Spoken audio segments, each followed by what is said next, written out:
जय हिंद दोस्तों। तो ये जो वीडियो है परसेंटेज की हमारी रैंकर्स बैच की डेमो वीडियो है। हमारा सीजीएल का मेंस का बैच जो है वो 1 सितंबर से यानी आज से स्टार्ट हुआ है आरजी विक्रमजीत एप्लीकेशन पर, और उसका जो ये परसेंटेज है वो एक डेमो वीडियो है। तो इस वीडियो को आप देखिए, इस वीडियो को एंजॉय करिए। उसके पहले मैं आपको बैच के बारे में कुछ बता दूं। तो हमारा जो बैच है सीजीएल मेंस के लिए वो आज से स्टार्ट हुआ है 1 सितंबर से। बैच की जो टाइमिंग है वो रोज़ सुबह 8 बजे से 10 बजे तक है। 2.5 घंटे का ये जो है हमारा सिलेबस है पूरा। इसके अलावा अगर मान लो कि एसएससी का पेपर जो मेंस का और डिले होता है, दिसंबर या जनवरी तक जाता है, तो बाकी बचे समय में भी हम इसकी पूरी की पूरी प्रैक्टिस करेंगे। ये जो बैच है रैंकर्स बैच, इस बैच में आपको क्या क्या मिलने वाला है, तो 3,500 से ऊपर जो है वो सवाल मिलेंगे।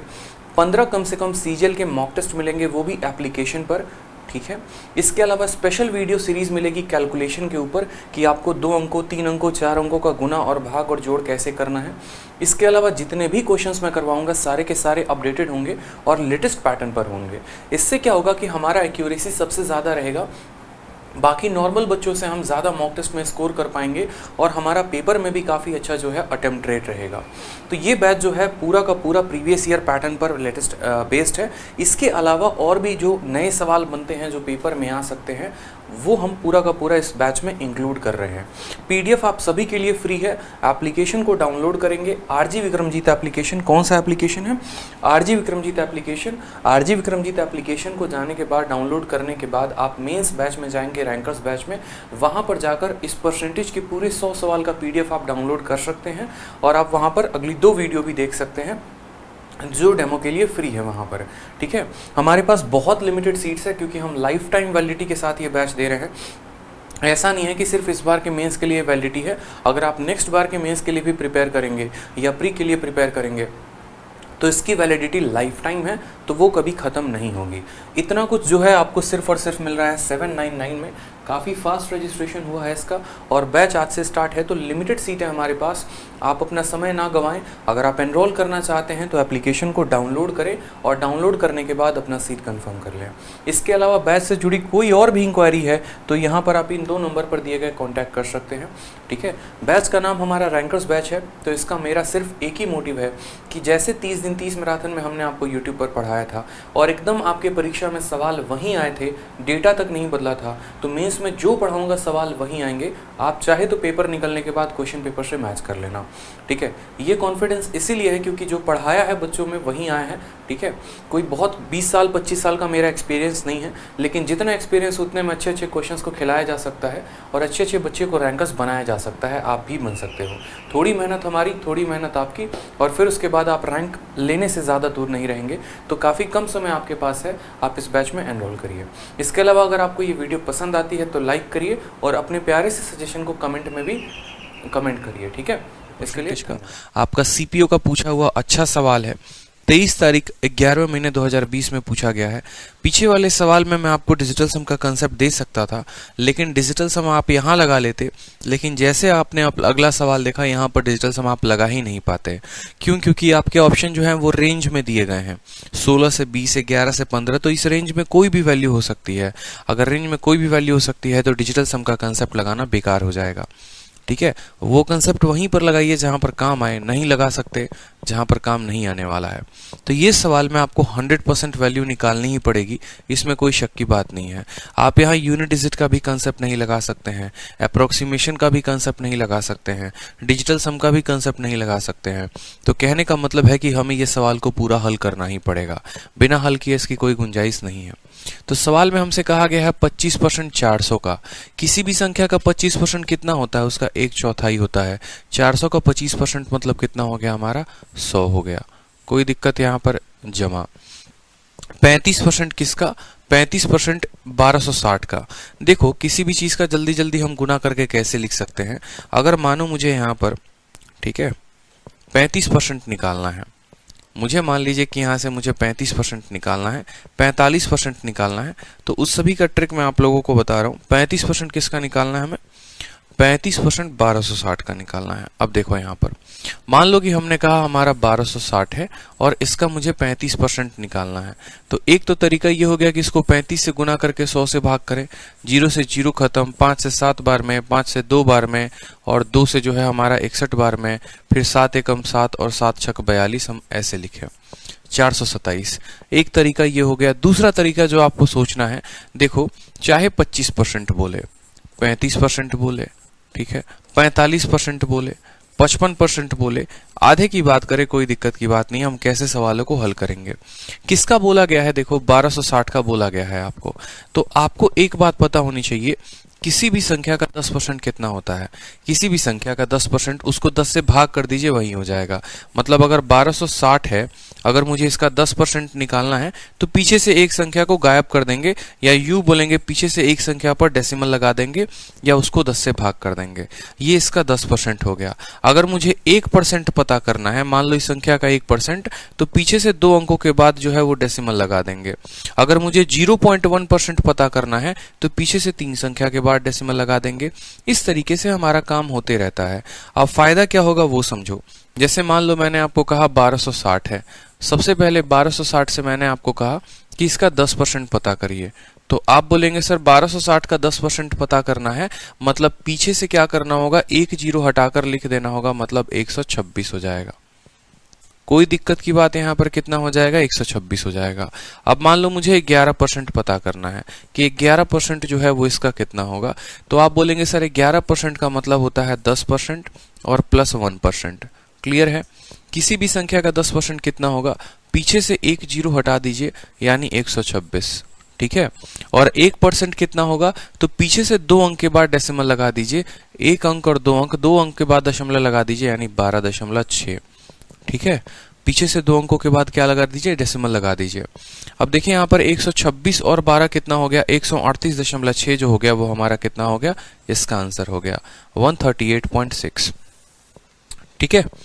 कोई दिक्कत की बात है यहाँ पर, 138.6। अब मान लो कल के दिन मुझे 12% पता करना है, तो ऐसा नहीं है कि मुझे जो है इस संख्या में पूरा गुना करना पड़ेगा।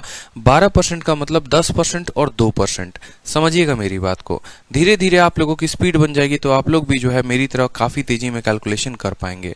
12 का मतलब 10 और 2 होता है। 10% का मतलब क्या हो गया हमारा यहाँ पर 126। कोई दिक्कत की बात।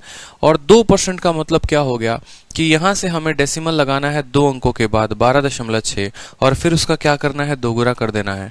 तो 126 का दोगुना 252 होता है, यानी 25.2 हो गया यहाँ पर। कोई दिक्कत यहाँ पर। अब 126 में 25 को जोड़ देंगे तो आपका 151.2 जो होगा वो हमारा करेक्ट आंसर हो जाएगा। बिना मल्टीप्लाई किए, बिना ज्यादा जोर लगाए अपने बुद्धि के ऊपर हम ऐसे सवालों को कर सकते हैं। कल के दिन मान लो मुझे यहाँ पर 23% की वैल्यू पूछे और 23% की मुझे वैल्यू बतानी है। अब 23% की वैल्यू बतानी है तो ऐसा नहीं है कि अब 23 को इसके साथ बैठ के गुना कर रहे हैं। 23 का मतलब होता है 20% और 3%। ठीक है। 20% और 3%। 20% का मतलब क्या हो गया कि पहले तो 10% के लिए हमें एक पीछे से अंक कम करना होता है, तो हमारा 126 जो है वो 10% आएगा। तो 20% के लिए 126 का 2 गुना यानी 252 जो होगा वो 20% हो जाएगा। ठीक है। और 3% का मतलब देखो 1% अगर 126 है तो इसका 3 गुना कितना होगा, 378। और 378 में अगर आप डेसिमल लगा देंगे तो 37.8 आ जाएगा। फिर से मेरी बात को समझिए। 3% का मतलब इस संख्या को 3 गुना कर देना है। 126 का 3 गुना 378 होता है। ठीक है। तो जब आप इसका 3 गुना करेंगे तो 3780 आएगा। और 1% के लिए 1 और 1 यहाँ पर डेसिमल लगा देना है। या आप ऐसे भी कह सकते हैं 1% का मान में 3 गुना कर देंगे। 1% का मान 12.6 है तो उसका 3 गुना 37.8 हो जाएगा। अब जब आप इनको जोड़ेंगे तो आप बोलेंगे सर 7 2 9। ठीक है। 289 पॉइंट कितना हो जाएगा, 8 हो जाएगा। ये हमारा करेक्ट आंसर होगा। ठीक है। 289.8 जो होगा वो हमारा करेक्ट आंसर होगा। इस तरीके से हमें समझना पड़ेगा छोटी छोटी बातों को लेकर। 10% कैसे निकालते हैं, 11 कैसे निकालते हैं, 12 कैसे निकालते हैं, 23 कैसे निकालते हैं। ठीक है। बैंकिंग में सबसे ज़्यादा ये जो है हमारे काम में आते हैं, क्योंकि बैंकिंग में सबसे ज़्यादा अप्रोक्सीमेशन का खेल होता है। उसी 1260 के ऊपर 2-3 डेटा मैं आपको और दे रहा हूँ। अब जैसे 1260 हो गया, 1260 का मान लो मुझे कल के दिन क्या निकालना है, 35% निकालना है। अब 35% का मतलब क्या होता है समझिए। 35% का मतलब हो गया कि संख्या का मुझे 30% निकालना है और 5% निकालना है। ठीक है, 30% का मतलब क्या हो गया, देखो 10% जो है वो 126 होगा, तो 30% जो होगा वो 126 का क्या होगा, 3 गुना होगा। 126 का 3 गुना कितना हो गया बताओ, 378 हो गया यहाँ पर। ठीक है, 5% बोला गया है। किसी भी संख्या का 10% उसका पीछे वाला एक अंक हटा देने पर आता है, यानी 126 जो हो गया वो हमारा 10%। 5 बोला है यानी 126 का आधा, और 126 का आधा कितना हो गया, 61 हो गया। 61 जो है वो हमारा करेक्ट आंसर हो जाएगा। तो यहाँ पर हम वैल्यू लिखेंगे कि ये वैल्यू हमारी 439 के करीब में हो गई, ज़्यादा गुना किए बिना कोई समय बर्बाद किए। कोई दिक्कत की बात। 30% मतलब 1260 का 3 गुना 378। ठीक है, 126 का 3 गुना 378, कोई दिक्कत यहाँ पर। और 5% जो है 126 का आधा यानी 61 हो जाएगा। तो हम यहाँ पर वैल्यू 439 बता पाएंगे। ठीक है, अच्छा 63 होगा ना यहाँ पे। ठीक है 63 होगा ना। 126 का आधा 63 हो गया, तो यहाँ पर जो वैल्यू आएगी वो आएगी आपकी 441 जो होगा वो करेक्ट हो जाएगा। ठीक है भाई, हाँ 63 होगा। चलो देख रहा था आप लोगों का ध्यान किधर है, कितने फोकस्ड हो आप लोग। ठीक है, कितना ज़्यादा फोकस्ड हो आप लोग, हम ये चेक कर रहे थे। ठीक है, चलिए। तो अगर मान लीजिए कल के दिन मुझे 55% निकालना हो, अब 55% निकालना कितना आसान है। 55% का मतलब होता है इसी संख्या का 50% और इसी संख्या का 5%। अब 50% ऐसा नहीं है बैठ के निकालना है, 50% का मतलब हो गया 1260 का आधा। 1260 का जो आधा हो गया वो हमारा कितना हो गया बताइए। ठीक है, 630 हो गया। 1260 का आधा, 1200 का आधा 660 का आधा 30 हो गया। ठीक है, चलिए। और उसके बाद 5%, 5% का मतलब देखो 10% कितना होता है 126, तो 5% जो हो गया वो 126 का भी आधा यानी 63 हो जाएगा। आप जोड़ लीजिए, ये आपका उत्तर आ जाएगा। कितना आसान हो गया बताओ, 699 जो है वो हमारा करेक्ट आंसर हो जाएगा।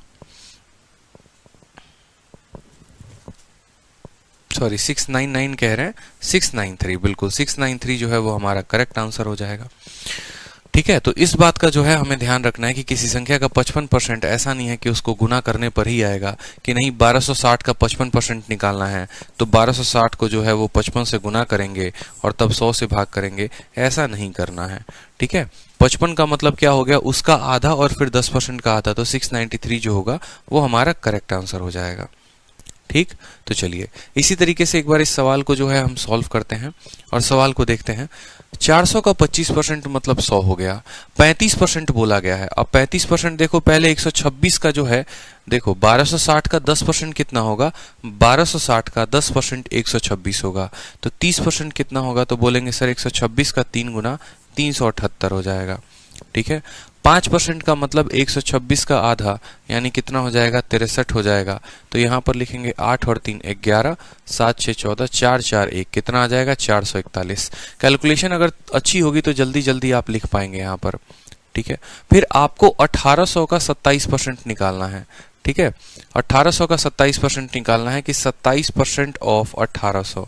अब देखो यहाँ पर समझना मेरी बात को, आपको हमेशा ध्यान रखना है कि परसेंटेज हमेशा दोनों जीरो को काट देता है, क्योंकि जब परसेंटेज को अगर आप नीचे लिखेंगे तो ये प्रतिशत नीचे आएगा 100 बनाएगा और ये दोनों 100 दोनों जीरो को काट देगा। ठीक है, ये दोनों 100 दोनों जीरो को क्या करेगा, काट देगा। तो यहाँ पर सीधा गुना जो है वो 27 और 18 का हो जाएगा कि 27 और 18 को हमें गुना करना है, 27 और 18 को गुना करना है। ठीक है, तो यहाँ 27 इंटू 1800 होगा यहाँ पर। अब दो अंकों का गुना भी आप लोग सीख लीजिए कि मान लीजिए किसी भी दो अंकों को गुना करना है, मान लीजिए 27 को 18 के साथ गुना करना है, तो ये भी आप जल्दी जल्दी कैसे करेंगे, पेपर में बैठ के ऐसे नहीं कि बचपन वाली कहानी करनी है। ठीक है, कि मान लो 27 को मुझे 18 के साथ गुना करना है तो हम कर रहे हैं 8 7 56 का 6 हाथ में 5, 8 दूनी 16 और 5 21, फिर 27 से कम मान लो यहाँ पर 27। ठीक है, यहाँ पर ऐसे लिख रहे हैं कि 7 2 0। ठीक है, और तब ये 6 8 और 486 हम लेकर आ रहे हैं। ऐसे करोगे तो पेपर में काफ़ी समय लग जाएगा, ऐसे नहीं करना। एक तरीका बता रहा हूँ, वैदिक मैथ जिसे कहते हैं, और इसमें आप एक लाइन में आंसर लेकर आ सकते हैं। सबसे पहले इन दोनों को आपस में गुना करिए, तो 8 का 7 के साथ गुना करने पर कितना आएगा, 56 का 6 आएगा। अपने हाथ में 5 कैरी रखना है, अपने मन में 5 कैरी रखना है। फिर इनको आमने सामने गुना करिए, ठीक है। और आमने सामने गुना करने के बाद क्या करना है, जोड़ देना है। जैसे 8 को 2 के साथ गुना करने पर 16 आता है, 1 को 7 के साथ गुना करने पर 7 आता है, 16 और 7 23 होता है। और जो कैरी है उसको भी जोड़ दीजिए, 23 और 5 कितना हो जाएगा, 28 का 8 हो जाएगा। अब कैरी आपका हाथ में 2 रहेगा, और फिर अब इधर से इसको गुना कर दीजिए, तो 1 इंटू 2 2, 2 जमा 2 कितना हो जाएगा, 4। एक लाइन में आप 486 लेकर आएंगे, तो आपको इतना गुना नहीं करना पड़ेगा। किसी भी दो अंकों का गुना करने के लिए क्या करना होता है, ये दो संख्या को पहले आपस में गुना करना है, फिर ये दो संख्या को आपस में गुना करके जोड़ना है, और फिर जो है आखिरी वाले को आपस में गुना करना है। 3 अंकों का जहां पर गुना आएगा वहां पर हम 3 अंकों का भी बताएंगे, ठीक है। बिल्कुल, जैसे मानो एक आधा सवाल मैं आपको दे रहा हूं, 31 को मान लीजिए मुझे 37 के साथ गुना करना है, कैसे हम गुना करेंगे, ठीक है। तो सबसे पहले इनको आपस में गुना करो, 7 को 1 के साथ गुना करो, कितना आ जाएगा, 7 आ जाएगा, ठीक है। फिर 7 को 3 के साथ गुना करो, 21, और 3 को 1 के साथ गुना करो, 3। 21 और 3 कितना होता है, 24। 24 का कितना लिखेंगे, 4 लिखेंगे। हाथ में कितना आ गया, 2 आ गया। फिर 3 को 3 के साथ गुना करो, 9। 9 और 2 कितना हो गया, 11 हो गया। तो 1147 जल्दी जल्दी आप लिख पाएंगे। एकदम यही तरीका फॉलो करना है पेपर में। और ऐसा नहीं है कि बस अभी सीख लिया तो काम आ जाएगा। जब तक गुना नहीं करोगे, जब तक मेहनत नहीं करोगे खुद से 4-5 एग्जाम्पल लेकर, तब तक ये तरीके के ऊपर अपने आप को नहीं डाल पाओगे, ठीक है। 2-3 कैलकुलेशन करो। चलो यहाँ पर मान लो 41 को मुझे कल के दिन 59 के साथ गुना करना है। कैसे गुना करेंगे, सबसे पहला कदम 9 को 1 के साथ गुना करो तो आ जाएगा 9। 9 को 4 के साथ गुना करो, कितना, 36। और 5 को 1 के साथ गुना करो, 5। 36 और 5 कितना होता है, 41। हाथ का लिखेंगे 1, 4 हाथ में, ठीक है। 5 इंटू 4 20, और 20 और 4 कितना हो जाएगा, 24। बताओ कितने आसानी से हम उत्तर लेकर आ गए। 24 से 19 हमारा कितना हो गया, आंसर हो गया, ठीक है। 24 से 19 क्या हो गया, हमारा आंसर हो गया। तो उसी तरीके से हमें जो गुना करना था वो हमें करना था 18 का किसके साथ, 27 के साथ। बोलेंगे सर 8 7 56 का 6 हाथ में 5, ठीक है। 7 एकम 7 और 8 दूनी 16, 16 और 7 23, 23 5 28 का 8 हाथ में 2, 2 एकम 2 और 2 4, 486 हमारा सीधा आंसर हो गया। 486 हमारा क्या हो गया, आंसर हो गया। तो यहाँ पर जैसे आ गया कितना, 27% ऑफ 1800 कितना हो जाएगा, 486 हो जाएगा, ठीक है। बराबर है वो किसके बराबर है, 1020 और जमा x के। 1020 और जमा किसके, x के।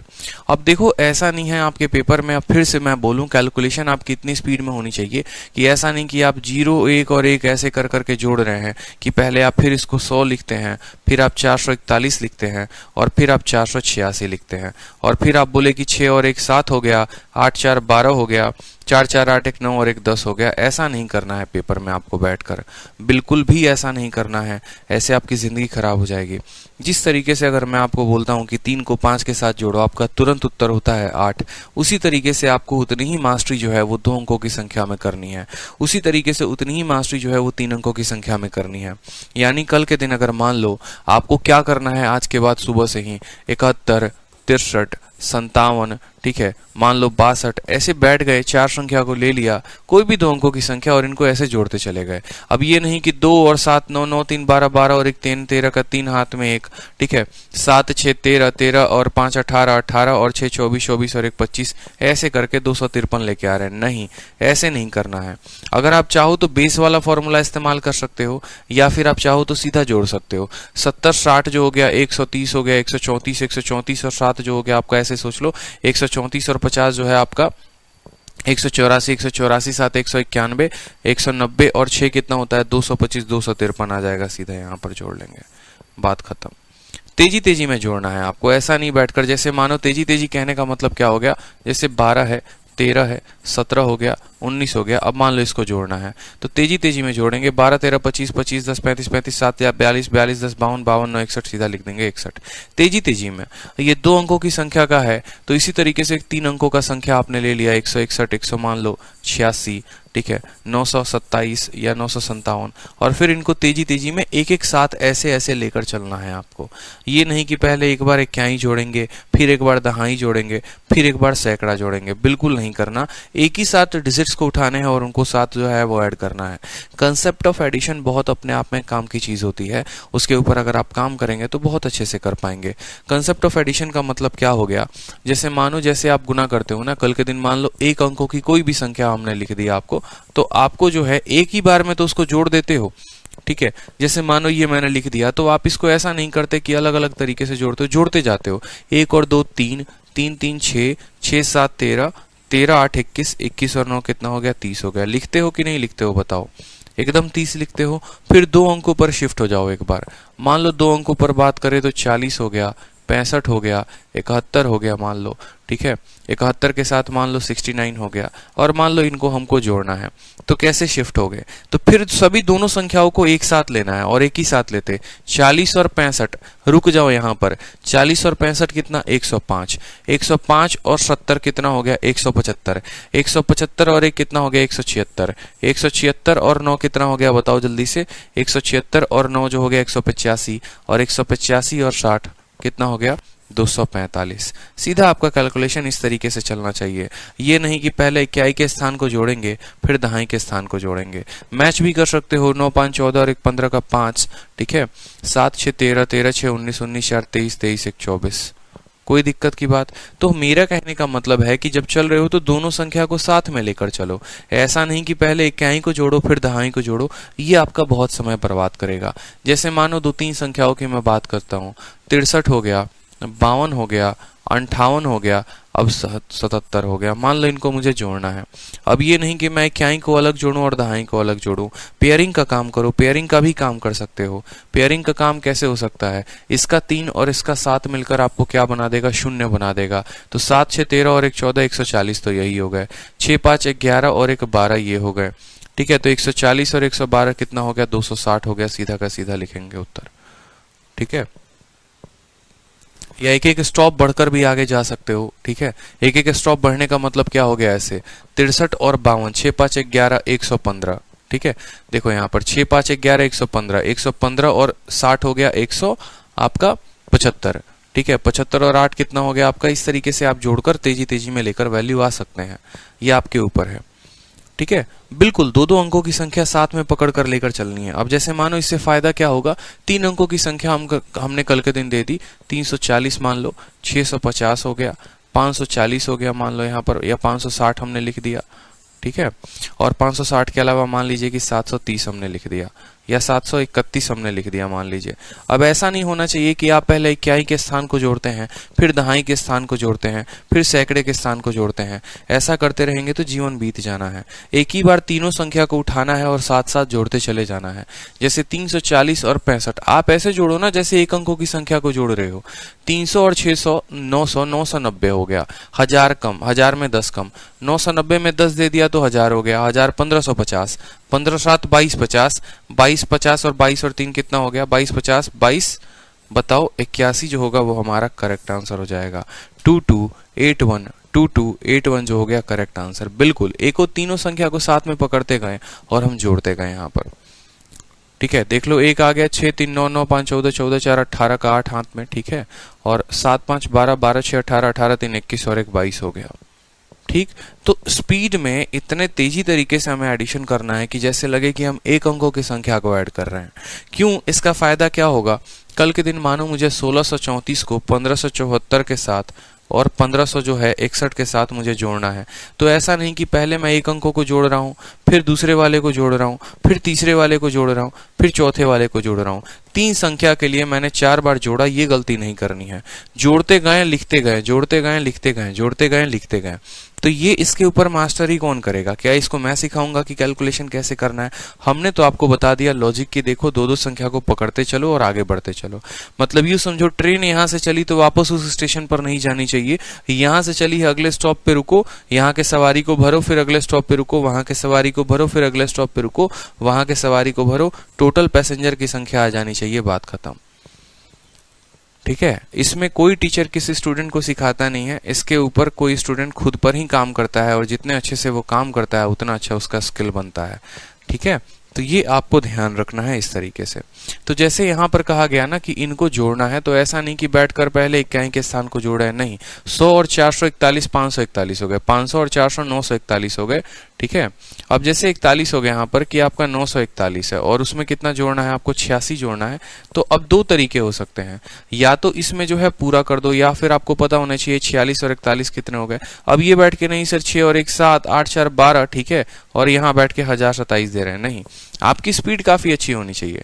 आपको पता है कि ये 541 है और 541 के अलावा जो है वो कितने हो गए? 486 हो गए। तो आप तेजी तेजी में जोड़ के जो है वो लिख सकते हो यहाँ पर। ठीक है, कि ये सर 1027 के बराबर है। अब 1027 बराबर 1020 प्लस x, तो x की वैल्यू कितनी आ जाएगी? 7 आ जाएगी। ठीक है, और 7 वाले किस रेंज में आएगा? ऑप्शन नंबर बी जो होगा वो करेक्ट आंसर होगा। स्पीड आपकी जितनी अच्छी होगी उतने अच्छे से आप कैलकुलेट कर पाएंगे, इस बात को ध्यान रखिए। ठीक है, तेजी तेजी में जोड़ते जाना है और एक लाइन लाना है, क्योंकि हमारे लिए हमारा प्रत्येक सेकंड इंपॉर्टेंट है। शायद आप लोगों का पहला अटेम्प्ट हो, शायद आप लोगों ने अभी तक पेपर एक बार भी मेंस का नहीं दिया है। यकीन मानिए जब आप मेंस का पेपर देने जाएंगे और ये जो सेकंड आप बचाएंगे ना अपने पेपर के लिए, ये मदद करेगा आपको ज़्यादा से ज़्यादा क्वेश्चन सॉल्व करने में। यही फ़र्क होता है कि किसी के क्वेश्चन 90 अटेम्प्ट होते हैं, किसी के 100 में 100 अटेम्प्ट होते हैं और किसी के सिर्फ 50 होते हैं। ठीक है, आते सबको है। अगर मैं मान लो 4 घंटे वहीं पेपर बनाने को दे दूं तो आप बना लोगे, लेकिन दिक्कत यह है कि 2 घंटे के अंदर जब आपसे बात कही जाती है तो वो 2 घंटे के अंदर आप नहीं बना पाते हैं। क्यों नहीं बना पाते हैं? क्योंकि आपकी कैलकुलेशन अच्छी नहीं है। तो आपका कैलकुलेशन अच्छा होना है। ठीक है, जितने भी आगे सवाल मैं आपको देते चलूंगा ये सभी के सभी कैलकुलेशन के खेल हैं। अब जैसे ये सवाल देखो, ये क्वेश्चन को देखो आप। ठीक है, क्वेश्चन देखो। हाँ सर 6 से 10 कैसे हुआ? अरे 6 से 10 कैसे हुआ, ये बोला है कि किसके बीच में वैल्यू आएगी, x की वैल्यू किसके बीच में आएगी। तो देखो क्या x की वैल्यू 7 है, 7 क्या 16 और 20 के बीच में आता है? नहीं। 11 और 15 के बीच में आता है? नहीं। 0 और 5 के बीच में आता है? नहीं। 7 6 और 10 के ही बीच में आता है ना। तो जिसके बीच में आएगा वो वाला ऑप्शन हमारा करेक्ट होगा। चलो नेक्स्ट क्वेश्चन देखो। a% of 240 is c, c% of a is 117.6। तो हमसे a और c का वैल्यू पूछा गया है। अब ये देखो सारे सवाल आपको लग रहे हैं कि सारे के सारे जो हैं बनाने एक ही कंसेप्ट पर हैं, बट ऐसा नहीं है कि सारे एक ही कंसेप्ट पर बनाने हैं। हर किसी का अपना अपना प्यारा प्यारा कंसेप्ट है।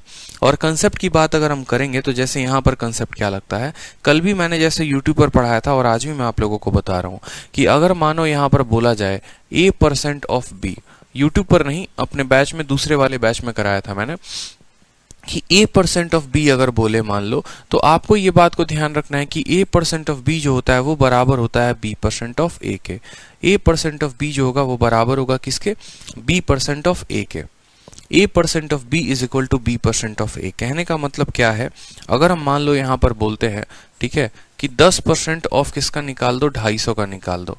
तो बड़े खुश होकर जो है आप निकाल देते हो कि सर 250 का 10% बोले हैं, कितना आसान है, पीछे से एक जीरो कम कर दो यानी 25 हमारा उत्तर हो जाएगा। हो जाएगा, कोई दिक्कत की बात। तो 250 ऑफ 25 जो है ये बोल सकते हैं, आप उल्टा भी कह सकते हैं 250% ऑफ 10। ठीक है, 250% ऑफ 10 मतलब 10% ऑफ 250 या 250% ऑफ 10, जब आप दोनों को कैलकुलेट करेंगे तो आपका उत्तर कितना आएगा? 25 आएगा। अब आप बोलोगे सर आप ये क्यों बता रहे हो, इसका क्या फायदा है कि 250 का 25% निकाले, ठीक है सॉरी 10% निकाले 250 का, या 250% निकाले 10 का, दोनों का मान 25 है। क्यों हमें जानना है? क्योंकि हमारा सवाल इस पे पूछा जाता है। आपको ऐसा बोल देगा 46% निकालिए किसका, ठीक है 46% निकालिए आप, मान लीजिए 10 का। अब आप यहाँ पर 10 का 46% निकालते रह जाएंगे, ठीक है, 10 का 46% निकालते रह जाएंगे। जैसे क्वेश्चन नंबर 1 ये हो गया हमारा। दूसरा सवाल जो बोलेगा वो मान लो ऐसा बोलेगा, ऑप्शन नंबर बी देकर 921% निकालना है, और 921% निकालना है किसका? 20 का निकालना है। अब लो भाई साहब 921% निकालो 20 का बैठ के, ठीक है। तीसरा सवाल इसी तरीके से आपको अलग अलग पूछा जाएगा, 630% बता दो, और 630% बता दो किसका? 50 का बता दो। अब करते रह जाओगे गुना, 50 का 630% निकालते रह जाओगे, 46 का 10% निकालते, तो इस तरीके से कैसे करेंगे? तो मैंने कहा ना कि a% ऑफ b बराबर b% ऑफ a, यानी 46 को 10 के स्थान पर रख दो, 10 को 46 के स्थान पर, 10 को जब यहाँ रखोगे तो बोलोगे सर 10% ऑफ कितना, और 46 को वहां पर रख दो। लिखते चलो। अब देखो किसी भी संख्या का 10% कितना आसान होता है निकालना। 10% निकालना है मतलब इसमें 10 से भाग कर दो, 46 में 10 से भाग करोगे, वहीं आपका उत्तर होगा 4.6। ठीक है। अब जैसे मान लो 921% निकालना है किसका? 20 का। आप इसको उल्टा भी लिख सकते हो, 20 को यहां लेकर चले आओ तो 20% किसका? 20% हमारा 921 का। हमें पता है किसी भी संख्या का 10% कैसे निकलता है, इसमें 10 से भाग करने पर, यानी 92.1 जो होगा वो उसका 10%। हमें चाहिए कितना? 20%, यानी इसका दोगुना चाहिए, तो हम सीधा का सीधा लिखेंगे 184.2 जो होगा वो इसका 20% हो जाएगा। मेहनत ही नहीं करना, कुछ भी नहीं करना, ठीक है, सीधा का सीधा आंसर लिखना है। समझ में आई मेरी बात? अब जैसे मानो 630% 50 का है, आप उल्टा भी लिख सकते हो, आप बोल सकते हो सर 50% किसका? 630 का।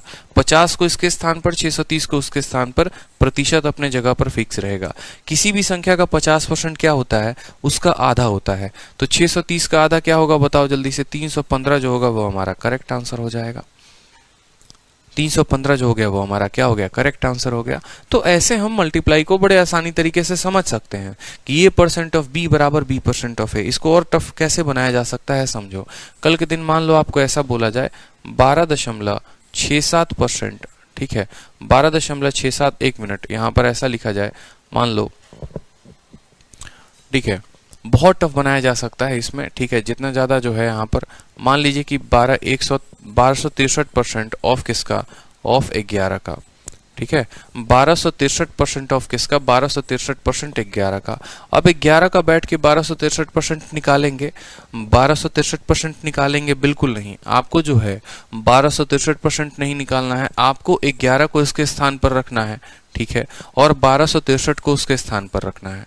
कोई दिक्कत की बात यहाँ, ये आपको मन में कर लेना है। 11% का मतलब क्या होता है? अभी हमने आपको सिखाया था कि 10% और 1%, 10% और 1%, किसी भी संख्या का 10% निकालना है तो उसमें 10 से भाग करेंगे यानी 126.3, और 1% निकालना है तो 100 से भाग करेंगे यानी 12.63, ठीक है। अब इनको जोड़ दो आप तो हो जाएगा आपका 93, और जो है आपका 138.93 आपका करेक्ट आंसर।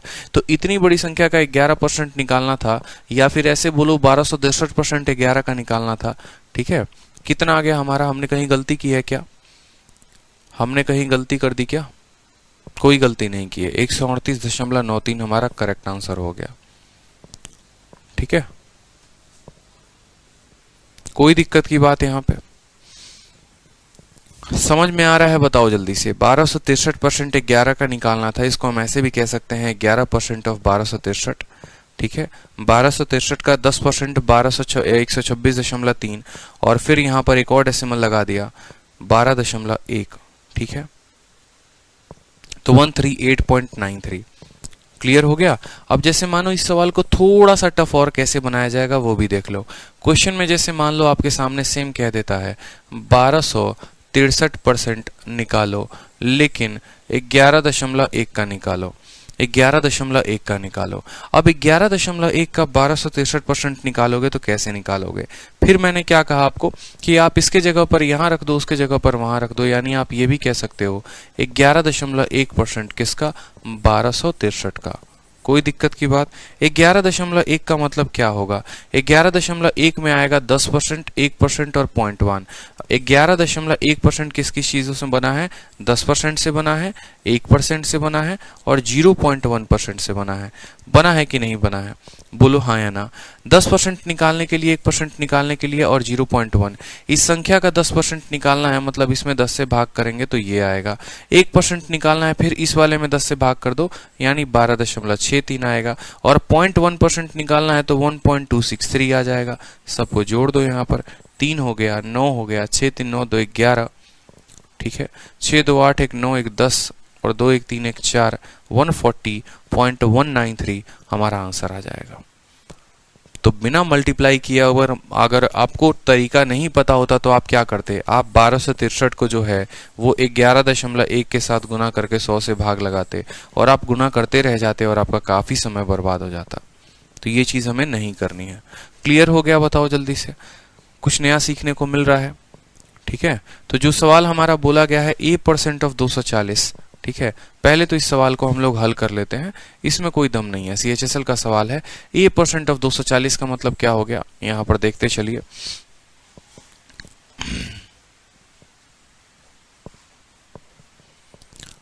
a% ऑफ 240 का मतलब बोलोगे सर a% का मतलब a/100 इंटू कितना हो गया 240, बराबर है किसके, c के बराबर है, ठीक है।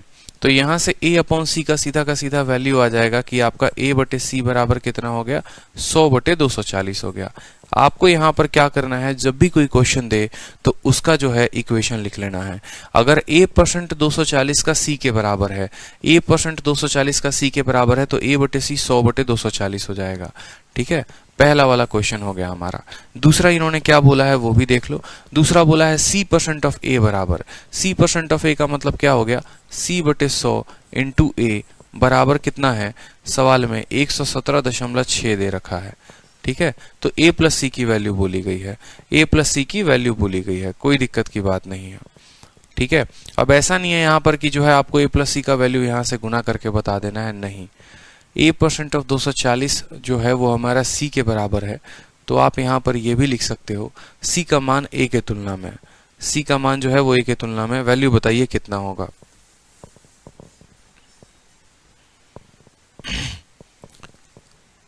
a% ऑफ 240 जो है वो c है, तो c% ऑफ a 117.6 है, तो हमसे a प्लस सी का मान पूछा गया है, हमसे a प्लस सी का मान पूछा गया है। बताइए कितना लिखेंगे आप। बिल्कुल, सबसे पहले क्या करना होगा, जब भी सवाल ऐसा आए तो आपको इनका रेशियो ले लेना है।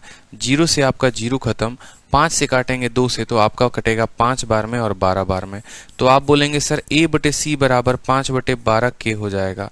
मान लीजिए सर ये 5 के है और ये 12 के है, और उसके बाद जो है आप a और c की वैल्यू यहाँ से रख कर k का मान निकाल देंगे। c का मान कितना हो गया, 12 के हो गया। a का मान यहाँ पर कितना हो गया, देखो यहाँ पर 12 के इंटू 5 के जो है, देखो c का मान 5 के और c का मान 12 के और a का मान 5 के, तो 12 इंटू 5 यानी हमारा हो जाएगा 60 के स्क्वायर डिवाइडेड बाई 100। 100 को उधर गुना करोगे, 100 को जब उधर गुना करोगे तो क्या बना देगा वो भी देख लो, 11760 बना देगा। 0 से 0 खत्म, के स्क्वायर की जो वैल्यू आ गई, 6 से काटेंगे 6 कम 6, 57, 6 9 54 हो जाएगा, ठीक है। और 6 6 36 हो जाएगा। के की वैल्यू आ गई हमारी 14, ठीक है। सवाल में हमसे कहा गया है a और c का मान, 12 5 17, 17 इंटू 14 21 के स्थान पर 8 आएगा। 17 को जब आप 14 के साथ गुना करोगे 21 के स्थान पर 8 आएगा। एक ही ऑप्शन होगा, ऑप्शन नंबर 1 करेक्ट। तो फिर से सवाल को हम देखते हैं हमने सॉल्व किया तो किया कैसे, ठीक है। सवाल को हमने जो सॉल्व किया वो हमने ऐसे किया कि a और c का रेशियो लेकर आए तो 5 और 12 का रेशियो आ गया, ठीक है। और दूसरा वाला इक्वेशन था c इंटू ए बराबर इतना, वहां पर हमने a का मान 5 के और b का मान k रखा, k की वैल्यू आ गई, a प्लस सी की वैल्यू बताएं। तीसरा तरीका हमारा जो हो सकता था वो ऐसे, लेकिन हम उससे कर नहीं पाते। देखो अगर मान लो अगर आपको सवाल को इस तरीके से हल नहीं करना है और आपका एग्जामिनर आपसे a प्लस सी की वैल्यू पूछ रहा है, तो आप इसको सेकंडों में कर सकते हो बिना बेसिक का मेथड लगाए, बशर्ते हमारे ऑप्शंस दो ना हो। कहने का मतलब क्या है, अगर a जो है वो 5k का मल्टीपल है और c जो है वो 12k का मल्टीपल है, तो a प्लस सी यानी वो 17 का मल्टीपल होगा, 5 जमा 12 यानी वो 17 का मल्टीपल होगा। 17 का मल्टीपल देखो, 17 से डिवाइड करके देख लो 17 से कौन सा ऑप्शन कटता है। 17 से 196 नहीं कटेगा, 17 से 144 नहीं कटेगा, 17 से आपका 260 भी नहीं कटेगा। 17 से कटने वाला एक ही संख्या है, वो है 238। पहला ऑप्शन ही चेक करोगे और वो 17 से कट जाएगा, यही आपका आंसर होगा, ठीक है, समझे मेरी बात को। तो दूसरे वाले पार्ट से भी जरूरत नहीं पड़ती सॉल्व करने की, यहां पर भी वैल्यू निकालने की जरूरत नहीं पड़ती, सिर्फ और सिर्फ 17 की डिविजिबिलिटी चेक कर लेते और 17 का जो भी मल्टीपल होता वही हमारा आंसर होता। बिल्कुल मीनू जी, शॉर्ट में किया जा सकता है, और वही शॉर्ट मेथड तो हम आपको बता रहे हैं कि अगर ये 5 का मल्टीपल, ये 12 का मल्टीपल, तो a प्लस सी जो है वो 17 का मल्टीपल होगा, और 17 का मल्टीपल चेक करो और वहीं आपका आंसर होगा। मैं तो आपको दोनों मेथड बताऊंगा, एक बेसिक मेथड जिससे आप इसको हल कर सकते हो, और दूसरा शॉर्ट अप्रोच जिससे आप सवालों को और तेजी में उड़ा सकते हो। ठीक है, चलिए अब जैसे इस तरह के सवाल दिए गए हैं कि x% ऑफ y जो है वो 150 है, y% ऑफ z जो है वो हमारा 300 है, तो रिलेशन बिटवीन x और z क्या होगा। ठीक है, अब यहाँ पर देखो, जैसे आपको पता करना है, देखो अब एक और बात, आपको छोटी छोटी बातें जो है स्टेप वाइज स्टेप लिखनी है। जैसे मानो अगर मैंने कहा ना x% ऑफ y बराबर 150, तो आपको यहाँ सीधा एक लाइन में जो है आंसर लिख देना है। x और y को गुना करो, y आ गया, इसका बट्टे का जो 100 आएगा वो उधर गुना करेगा, तो सीधा का सीधा क्या दे देगा, 150 में 100 को गुना कर दो, 15,000 हो जाएगा। ये आप सीधा का सीधा लिख लिया करो, जितने तेजी में आप लिखोगे उतना भला होगा आपका। x और y को गुना किया तो xy आ गया, प्रतिशत जो है वो उधर जाकर मल्टीप्लाई करेगा, यानी 100 से मल्टीप्लाई होकर कितना बना देगा, 15,000। ये पहला इक्वेशन हो गया। उसी तरीके से y और z आपस में गुना हो जाएंगे, तो बोलोगे सर y और z आपस में गुना हो गया बराबर, ठीक है, और 300 जो है वो 300 के साथ क्या होगा, परसेंटेज जाकर मल्टीप्लाई हो जाएगा, तो वो कितना बना देगा, 300 के साथ 2 जीरो मल्टीप्लाई हो जाएगा। x और z का रिलेशन पूछा गया है, अगर आप दोनों इक्वेशन को भाग कर देते हैं तो y से आपका y खत्म, कितना आ जाएगा, x बटे z बराबर आपका 3 जीरो से 3 जीरो खत्म, 15 बटे 30 कितना हो जाएगा, 1 बटे 2। तो बोला गया है x और z का रिलेशन क्या होगा, z को उधर मल्टीप्लाई करो और 2 को इधर, तो 2x बराबर क्या हो जाएगा, z। ये हमारा रिलेशन आ गया है, देख लो z बराबर 2x दिया है गया, z बराबर 2x, ऑप्शन नंबर डी जो है वो करेक्ट आंसर है। ठीक है मेरे भाई, एक्स वाई की वैल्यू आ गई, वाई जेड की वैल्यू आ गई, पहले को दूसरे के साथ भाग कर तो x बटे जेड बराबर 15 बटे 30 यानी 1 बटे 2, तो z की वैल्यू जो हो गई वो कितनी हो गई, 2x हो गई। ठीक, चलिए नेक्स्ट क्वेश्चन देखिए आप लोग, सीजीएल मेंस का क्वेश्चन है, सीजीएल मेंस का क्वेश्चन है। बिल्कुल बोला गया है 180 के 15% में कितना जोड़ा जाएगा कि 360 के 20% के बराबर हो जाएगा। अब ये सवाल बेशक है मेंस का 18 तारीख को पूछा गया है, लेकिन इसमें कुछ करना ही नहीं है, आप बड़े तसल्ली से बिना पेन उठाए आप इस सवाल को कर सकते हैं। 180 का 15% कहा गया है, किसी भी संख्या का 15% क्या होता है, 10% और 5% मिलकर बना होता है। इसका 10% 18 होगा, ठीक है, दिख रहा है ना आपको, पीछे से एक जीरो कम कर दो, 10% 18 और 5% कितना होगा, 5 होगा, 10% 18 और 5% जो है वो 18 का भी आधा यानी 9, यानी इसका 15% आपने मन में ही निकाल लिया कि 27 आएगा। 180 का 15% 27 होगा, तो बोला जाएगा आपसे, ठीक है, कि 27 में आप कितना जोड़ेंगे वो बराबर होगा। देखो आपसे बोला गया है कि आपको 27 में कितना जोड़ना है, देखते चलिए, आपसे बोला गया है कि 27 में आप कितना जोड़ेंगे, मान लीजिए x जोड़ेंगे, वो बराबर होगा किसके, 360 के 20% के, दोनों जीरो से परसेंटेज खत्म, 36 इंटू 2 कितना हो जाएगा, 72 हो जाएगा। ठीक है, 36 इंटू 2 कितना हो जाएगा, 72 हो जाएगा। 12 में से 7 जाएगा तो इक्याई के स्थान पर 5 आएगा, और एक ही ऑप्शन ऐसा है जिसके इक्याई के स्थान पर 5 है, वो है हमारा 45। ऐसा भी नहीं कि बैठकर वहां पर हाँ 72 में से 27 घटा के देख रहे हैं, 45 पता हो तो सीधा बोल दो, और नहीं तो देखो कि x का मान 12 में से 7 गया, इक्याई के स्थान पर 5 आया, ऑप्शन नंबर डी जो है वो करेक्ट आंसर है। अब यहाँ पर हमारा फंडामेंटल क्या काम किया, फंडामेंटल हमारा इस सवाल को मेंस का शॉर्ट में बनाने का वो फंडामेंटल हेल्प किया। 15% हमने बिना कैलकुलेट किए निकाल लिया। 180 का 15 का मतलब 18, 10% हो गया, और 18 का भी आधा 5% हो गया, यानी 27 हो गया। ठीक है, इसका 10% 36 होता है, 20% 72 होगा, 30% जो है वो 108 होगा। इस तरीके से हम कर पाएंगे। अब ये देखो सीजीएल के प्री का सबसे टफेस्ट शिफ्ट का सबसे शानदार क्वेश्चन है ये, ठीक है, 4 जून 2019 का ये सबसे टफेस्ट शिफ्ट रहा था, सबसे टफेस्ट पेपर, और उसमें ये आपसे ये अच्छा सा क्वेश्चन पूछा गया था। तो ऐसे क्वेश्चंस बहुत हैं जो शीट में दिए गए हैं, जहां पर आपकी अपनी ज़रूरत है, मेरी उसमें कोई ज़रूरत नहीं है। ये सभी सवाल आप लोग कर लेंगे। अब ये सवाल देखोगे ना, तो ये सवाल में लॉजिक काम करेगा। थोड़ा बहुत मैं आप लोगों को क्या इसमें हिंट दे सकता हूँ वो समझो। जैसे सवाल में कहा गया है कि 120 को x% से कम करने पर वही रिजल्ट आएगा जो 40 को x% से बढ़ाने पर आता है। ठीक है, तो x% of 210 is what percent less than x plus 20% of 180। एकदम ऐसे तोप वाला आंसर देगा, तोप वाला पूरा क्वेश्चन होगा, भाषा का पूरा हेरफेर होगा। सवाल देखते बोलोगे अरे छोड़ देना चाहिए। और ये सवाल जब प्री में आता है, ठीक है, तब बच्चा तो इसको बिल्कुल छोड़ता है, क्योंकि उसको मैथ भी करना है, उसको इंग्लिश भी करना है, उसको रीजनिंग भी करना है। तो कैसे करोगे? देखो, तो एक होता है हिट एंड ट्रायल मेथड और एक होता है सॉल्व मेथड। आप जो है सबसे पहले इसको सॉल्व करोगे तो कितने सेकंडों में करोगे वो भी देखो, बहुत वक्त लगा सकते हैं। तो मेरा मानना है कि सॉल्व तो हर बच्चा यहाँ पर कर सकता है।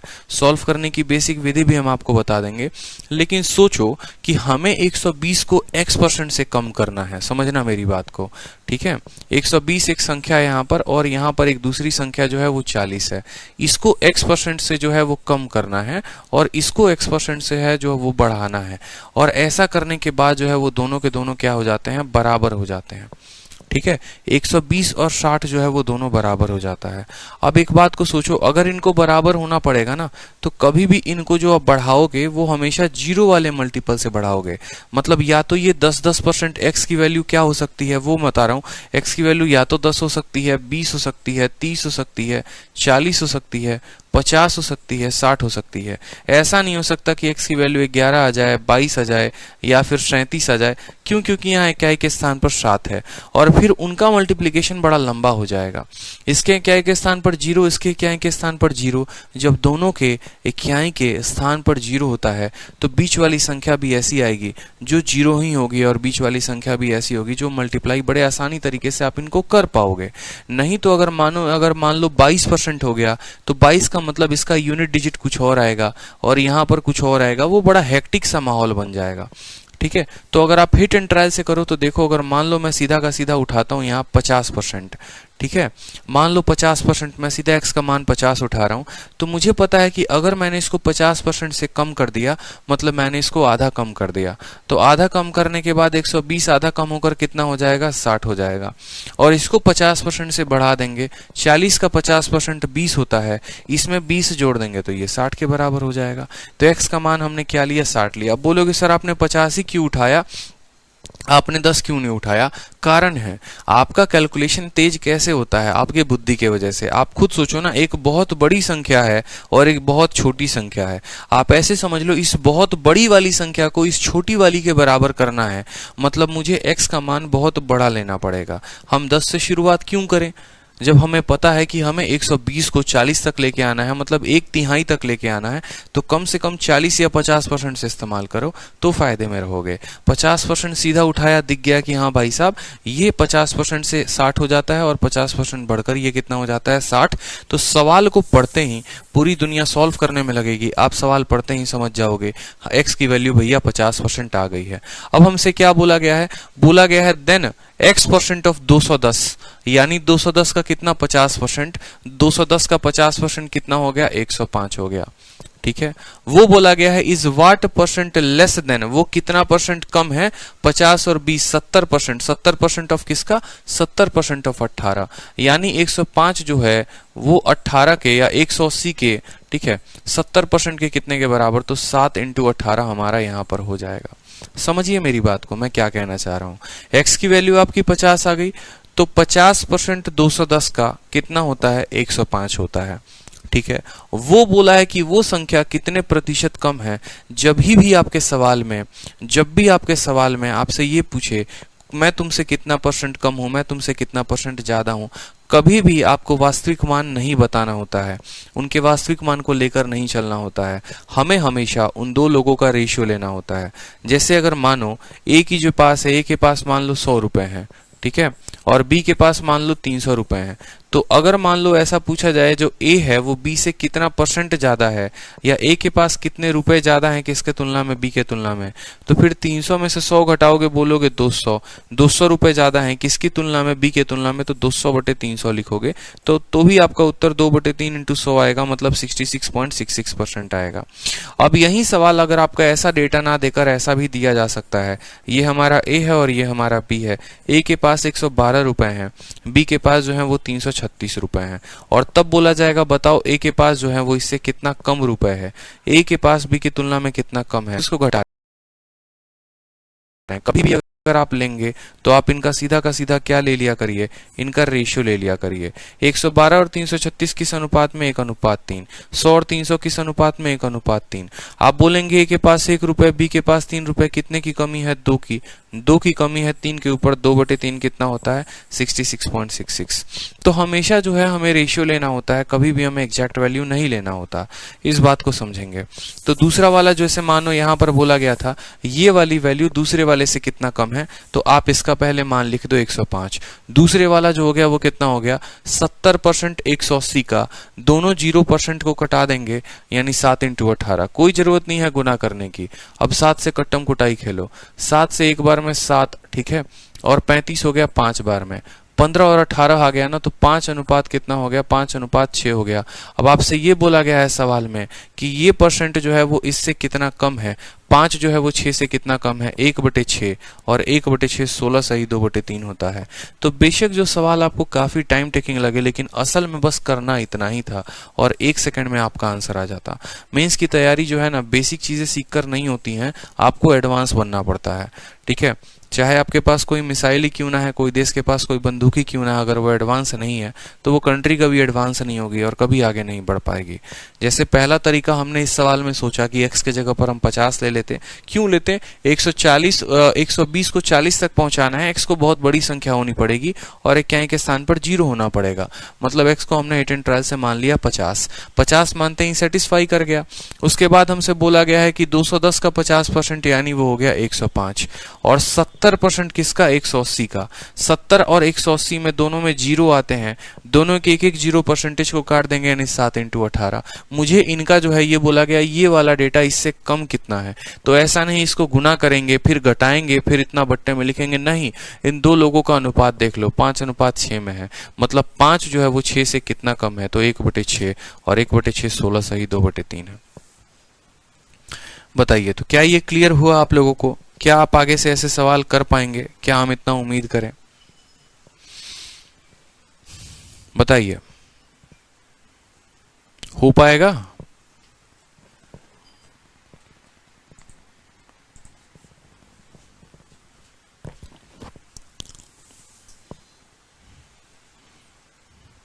बेसिक मेथड से आप लोग कर लेंगे ना इसको? बेसिक बताने की आवश्यकता है कोई?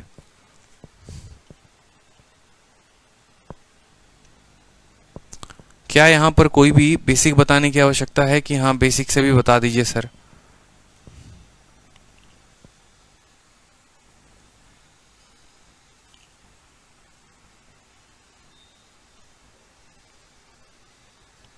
नहीं सर, बेसिक की कोई आवश्यकता नहीं है, ठीक है, नो नीड, बिल्कुल।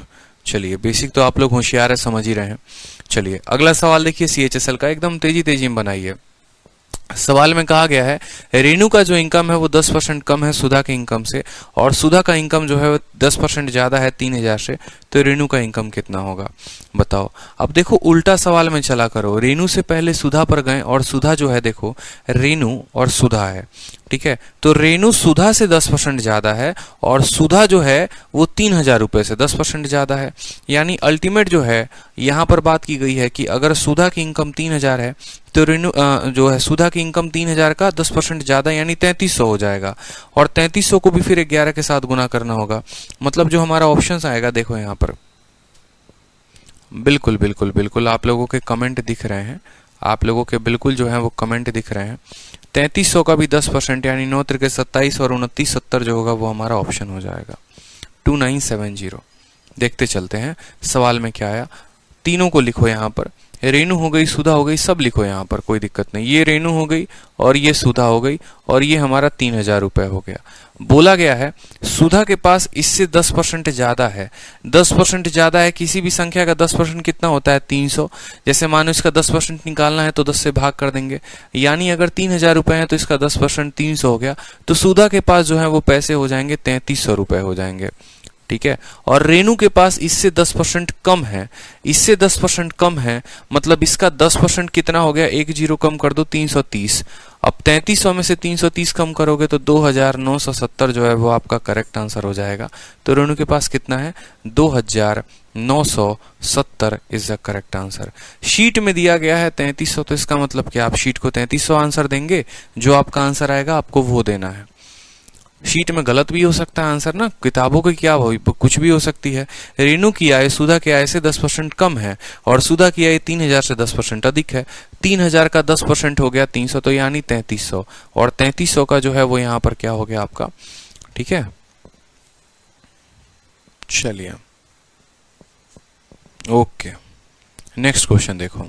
एक फ्रैक्शन वाला क्वेश्चन जो है वो ये भी बनता है हमारा, फ्रैक्शन वाले क्वेश्चंस भी बनते हैं और इस तरह के भी सवाल देखो। यदि किसी भिन्न का अंश 60% बढ़ा हो और हर 40% बढ़ जाता हो तो परिणामी भिन्न जो है वो 16/63 हो जाता है, मूल भिन्न क्या होगा? इंग्लिश में बोला जाता है कि अगर कोई फ्रैक्शन है और आप उसके न्यूमरेटर को 60% से बढ़ाते हो, डिनोमिनेटर को जो है वो 40% से कम कर देते हो, तो रिजल्टेंट फ्रैक्शन जो होता है वो 16/63 हो जाता है। ओरिजिनल फ्रैक्शन पूछा जाता है, कैसे होगा? तो देखो ऐसे सवालों को कैसे करते हैं। फ्रैक्शन के सवाल जो है मुझे लगता है आप लोग बना पाओगे, ठीक है। बट फिर भी एक बार मैं इसके सवालों का बेसिक बता दे रहा हूं कि ऐसे सवाल आपके पेपर में मेंस में आए हैं। पहले यही सवाल CHSL में पूछा गया, फिर यही सवाल आपका प्री में पूछा गया और फिर यही सवाल मेंस में भी पूछा गया है। 3 जगह ये सवाल पूछा गया है। तो ऐसे सवालों को हम कैसे करते हैं वो देखो। बोला गया है न्यूमरेटर को 60% से बढ़ाना है और डिनोमिनेटर को 40% से कम करना है। मान लो मैं एक संख्या a है, इसको 60% से बढ़ाना चाहता हूं, यानी इसका मैं अपने आप का 160/100 करना चाहता हूं। बहुत बच्चे इसमें कंफ्यूज हो जाते हैं, सर 60% बढ़ाने का मतलब क्या होता है? 60% बढ़ाने का मतलब होता है कि बेटा अगर मान लो ये जो a है वो अगर 100 है तो 60% से बढ़ाने का मतलब अब हम इसको 160 बना रहे हैं, ठीक है। 40% से बढ़ाने का मतलब अगर ये a जो है वो 100 का मान है तो अब हम इसको 140 गुना करेंगे। इस तरीके से हम इसको लिखते हैं, तो ये हमें ध्यान रखना चाहिए। तो फ्रैक्शन में क्या होता है कि दो अलग अलग संख्याओं का जो है यहाँ पर बट्टा दे दिया जाता है और इसी वजह से बच्चा कंफ्यूज होता है, बट हमें होना नहीं है। बोला गया है देखो, फ्रैक्शन किसको कहते हैं? जिसका एक न्यूमरेटर होता है और एक डिनोमिनेटर होता है, एक अंश होता है और एक हर होता है। बोला गया है न्यूमरेटर को आप 60% से बढ़ाते हो।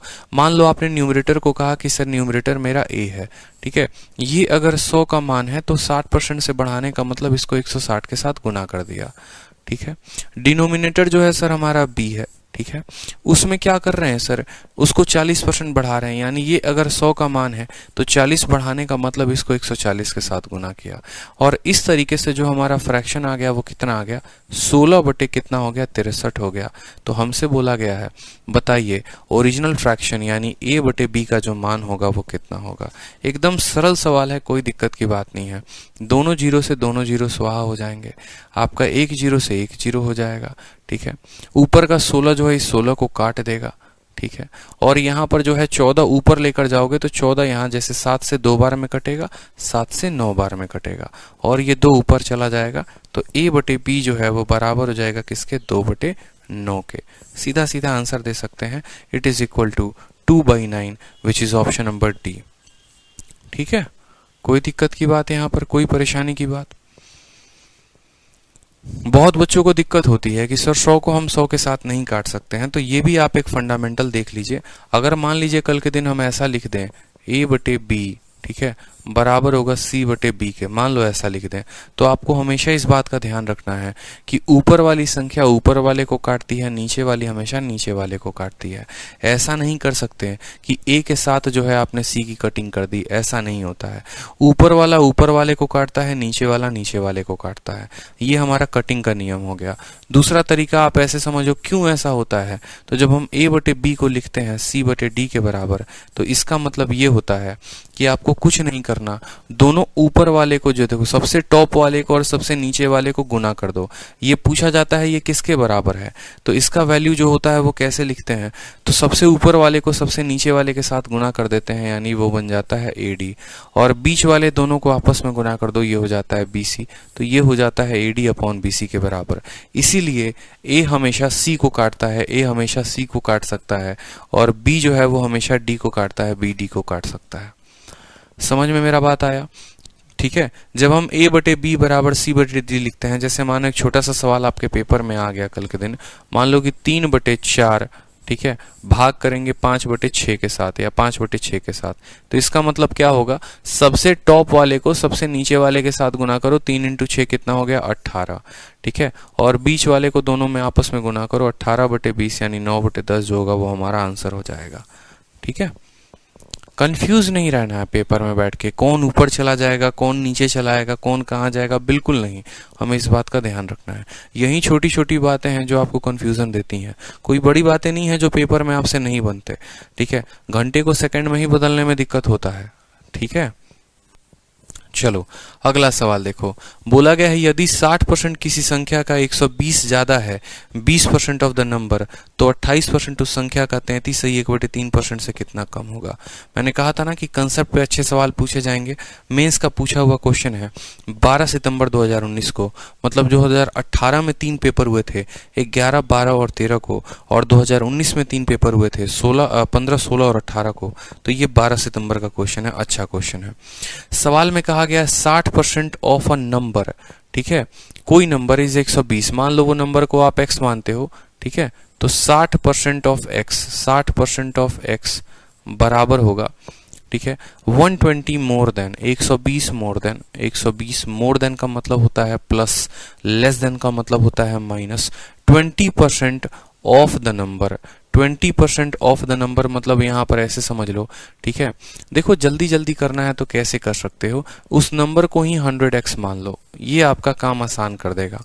कभी भी अगर आपको सवाल को सॉल्व करना हो और ऐसे वाले सवालों को सॉल्व करना हो तो ABCD कुछ भी मानने की जरूरत नहीं है, उस संख्या को आप 100x मान लीजिए, उस संख्या को आप क्या मान लीजिए 100x मान लीजिए, और तब आप देखिए आपका सवाल कितने आसानी में सॉल्व हो जाएगा। 60% ऑफ अ नंबर, उस संख्या का 60% यानी 100 का 60% कितना होगा 60x हो जाएगा। ठीक है, ये बराबर होगा 120 ज्यादा है किसके, 120 ज्यादा है 20% ऑफ नंबर, इसी का 20% कितना हो जाएगा 20x हो जाएगा। तो 60x में से 20x गया तो कितना हो गया बताओ, 60 में से 20 गया तो बोलोगे सर 40x, कितना हो गया 40, 40x की वैल्यू कितनी आ गई 120, तो x की वैल्यू कितनी आ गई 3 आ गई, x की वैल्यू कितनी आ गई 3 आ गई, तो हम यहाँ लिखेंगे x की वैल्यू हमारी 3 हो गई। x की वैल्यू 3 मतलब वो संख्या कितनी हो गई 300 हो गई।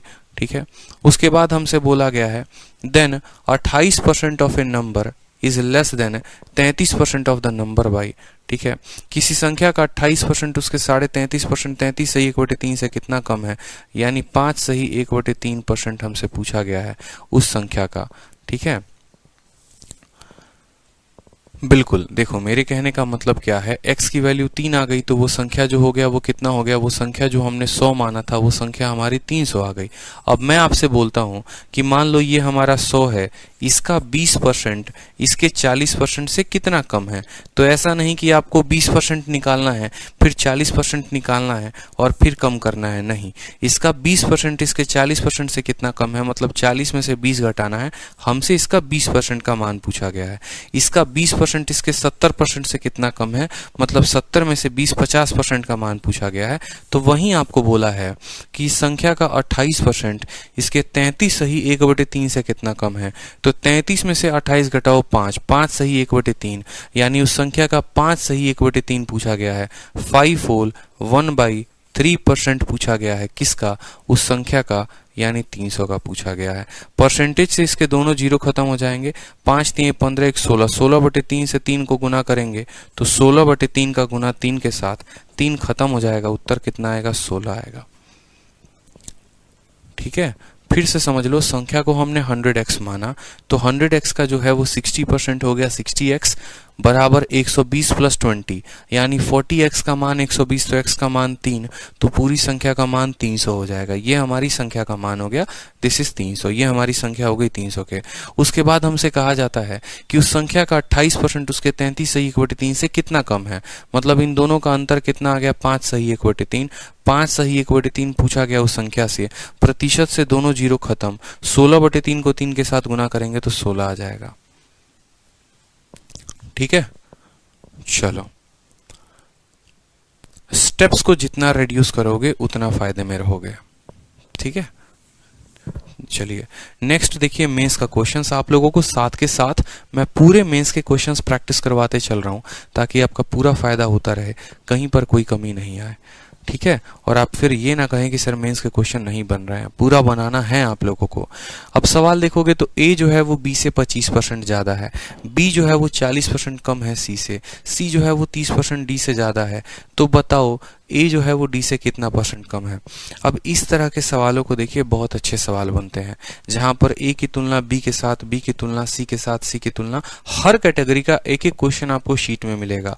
और कैटेगरी कैसे डिसाइड हुई है, चाहे वो कैटेगरी का क्वेश्चन CHSL में आया है, चाहे वो कैटेगरी का क्वेश्चन CGL में आया है, चाहे वो कैटेगरी का क्वेश्चन मतलब आपको मेंस में आया है। आपसे मैं बार बार बोलता हूं कि आपको मुझसे ये फायदा होने वाला है कि मैं आपको सबसे लेटेस्ट पैटर्न का सबसे स्मार्ट अप्रोच बता रहा हूं। मेरा वो पढ़ाने का तरीका है ही नहीं कि मैं आपको 2016 और 15 और 14 के सवाल करवाऊं और उसके ऊपर आपकी आदत डेवलप करूं। जो हाल फिलहाल के जो तगड़े क्वेश्चन पूछे जा रहे हैं ना अलग अलग परीक्षाओं में, वो पर अगर उस पर आप अच्छी प्रैक्टिस कर लेते हैं तो फिर कोई दिक्कत की बात नहीं आएगी। आपका कंटेंट भी एकदम प्रीवियस ईयर को बढ़िया तरीके से कंपाइल करके बना है। आपको घर पर भी यही काम करना है कि आप मॉक टेस्ट देने से बजाय बेहतर है कि पहले अपने शीट को बार बार खत्म करिए, उसको अच्छे से लगाइए, फिर आपका मॉक टेस्ट में ऑटोमेटिक स्कोर बढ़ना शुरू हो जाएगा। तो इस बात का आपको ध्यान रखना है। यहाँ पर तो बोला गया है ए है, बी है, सी है और डी है, इतना परसेंट का मान है। जब भी ऐसे सीरीज के क्वेश्चन होना जहां पर ए का, बी का, सी का और डी का अलग अलग वैल्यू दे, तो उस केस में हमेशा इस बात को ध्यान रखना कि हमेशा पीछे से वैल्यू लेकर चलना है। बहुत बच्चे यहाँ पर गलती करते हैं। जैसे इस सवाल को सबसे पहले मैं लिखता हूँ यहाँ पर और फिर उसके बाद जो है मैं आपको सॉल्व करके बता रहा हूँ कहानी क्या होगी, समझते चलो। ठीक है, एक एक स्ट्रक्चर को समझो कि ये सवाल में कहना क्या चाह रहा है, फिर उसके बाद आप बहुत कुछ कहानी को समझ जाओगे। अब जैसे मानो यहाँ पर कहा गया है 4 लोगों की बात कही गई है, तो हमने ए बनाया, फिर हमने बी को बनाया, फिर हमने यहाँ सी को बनाया और हमने यहाँ डी को लिखा। चारों को हमने वैल्यू लिख दी यहाँ पर। ठीक है, जिसका जिसका जिससे मान कहा गया है उसका मान हम उसके साथ लिखते चलते हैं। बोला गया है ए जो है वो बी से 25% ज्यादा है। अब जैसे बच्चा पढ़ता है ना, वो तुरंत बी को मान लेता है 100 और बोल देता है ए 25% ज्यादा है तो 125 हो जाएगा। फिर वो अगली लाइन पढ़ता है, बी जो है वो 40% कम है सी के साथ।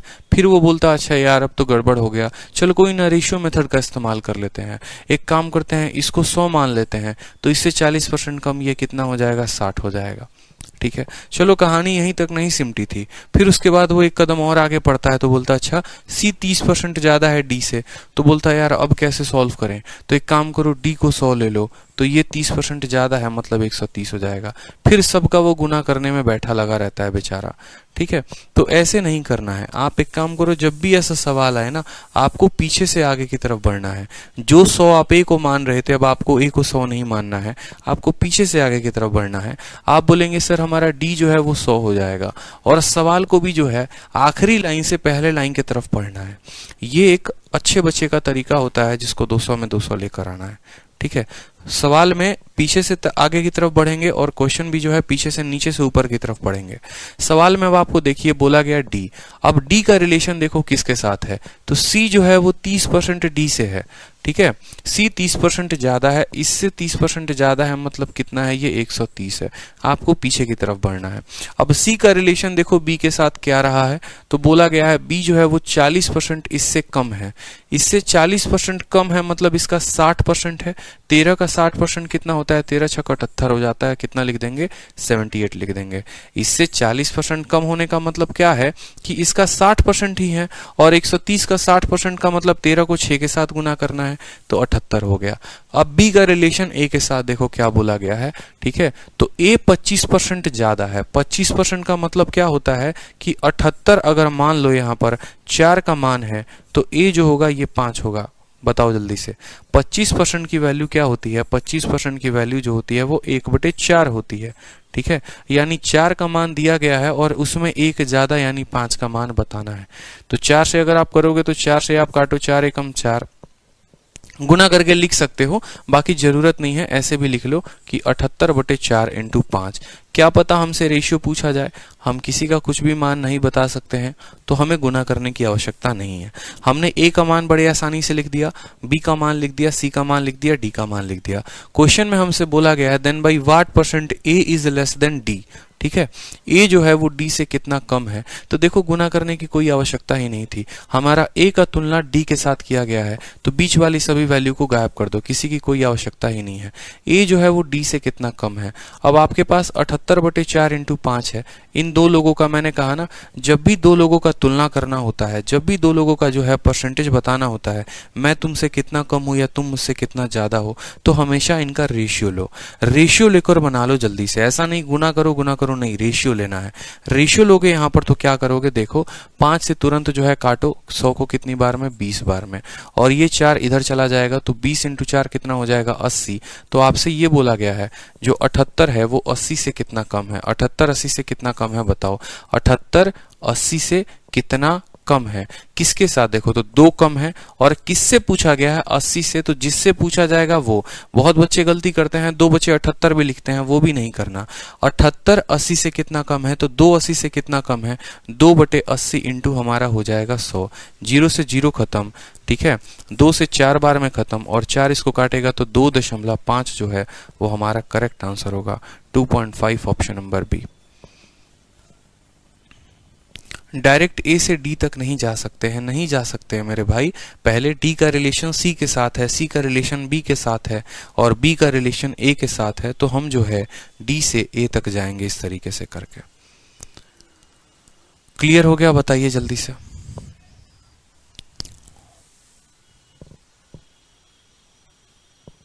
डी को 100 मानेंगे, डी के तुलना में सी निकलेगा, सी के तुलना में बी निकलेगा, बी के तुलना में ए निकलेगा, और फिर ए और डी का रिलेशन हमसे पूछा गया है तो हम उनका अनुपात लेंगे। कहीं पर भी हमें गुना करने की आवश्यकता नहीं पड़ी, और कहीं पर भी जो है वहां पर हमें आवश्यकता नहीं पड़ी कि हम इसको बैठ के गुना कर रहे हैं और भाग कर रहे हैं। बहुत कम समय में इस सवाल को हमने कर दिया। ठीक है,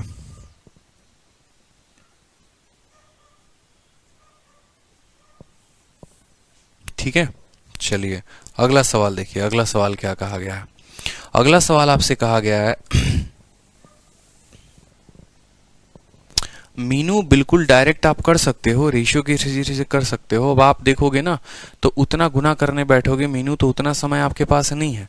अगर आप गुना इस सवाल में नहीं करना चाहते तो आप रेशियो का सीरीज का प्रयोग कर लो ना, किसी ने मना थोड़ी किया है।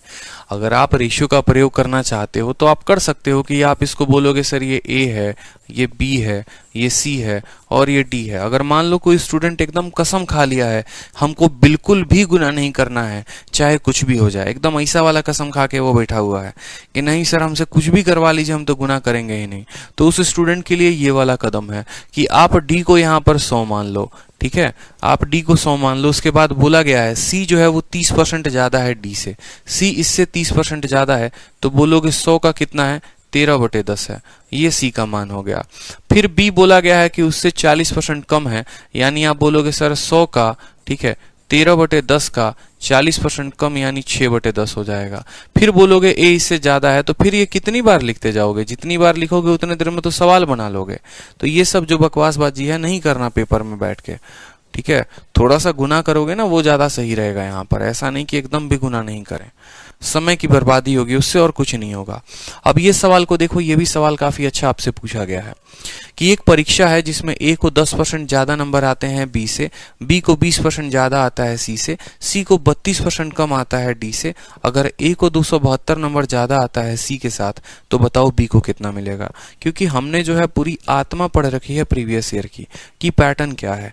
ऐसा नहीं था कि जो पिछले क्वेश्चन में कंसेप्ट दिया वो अगले में लगेगा ही नहीं। कंसेप्ट एक ऐसा रखो जिससे किसी तरह के सवाल आए तो बन जाए। अब अगर पिछला वाला क्वेश्चन देखोगे तो वो 12 सितंबर को पूछा गया था और इनवर्स रिलेशन था, एकदम उल्टा जा रहा था।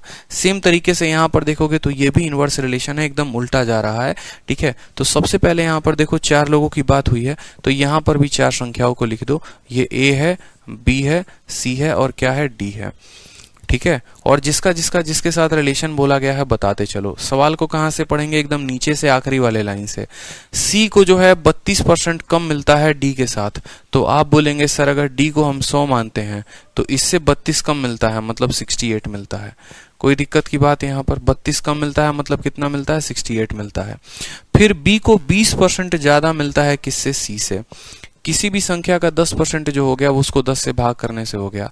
ठीक है, यानी आपको जो है या तो इससे 20% ज्यादा मिलेगा आपको, ठीक है, या फिर आपको क्या करना है, इसको 12 के साथ गुना कर देना है। या तो इसका 10% 6.8, 10% 6.8 इसमें जोड़ दो, और नहीं तो इसको 12 के साथ गुना करके। 12 8 96 का 6 9 हाथ में, और 12 6 72 और 9 कितना 81, यानी 81.6 जो हो गया वो किसका वैल्यू हो गया, बी का वैल्यू हो गया।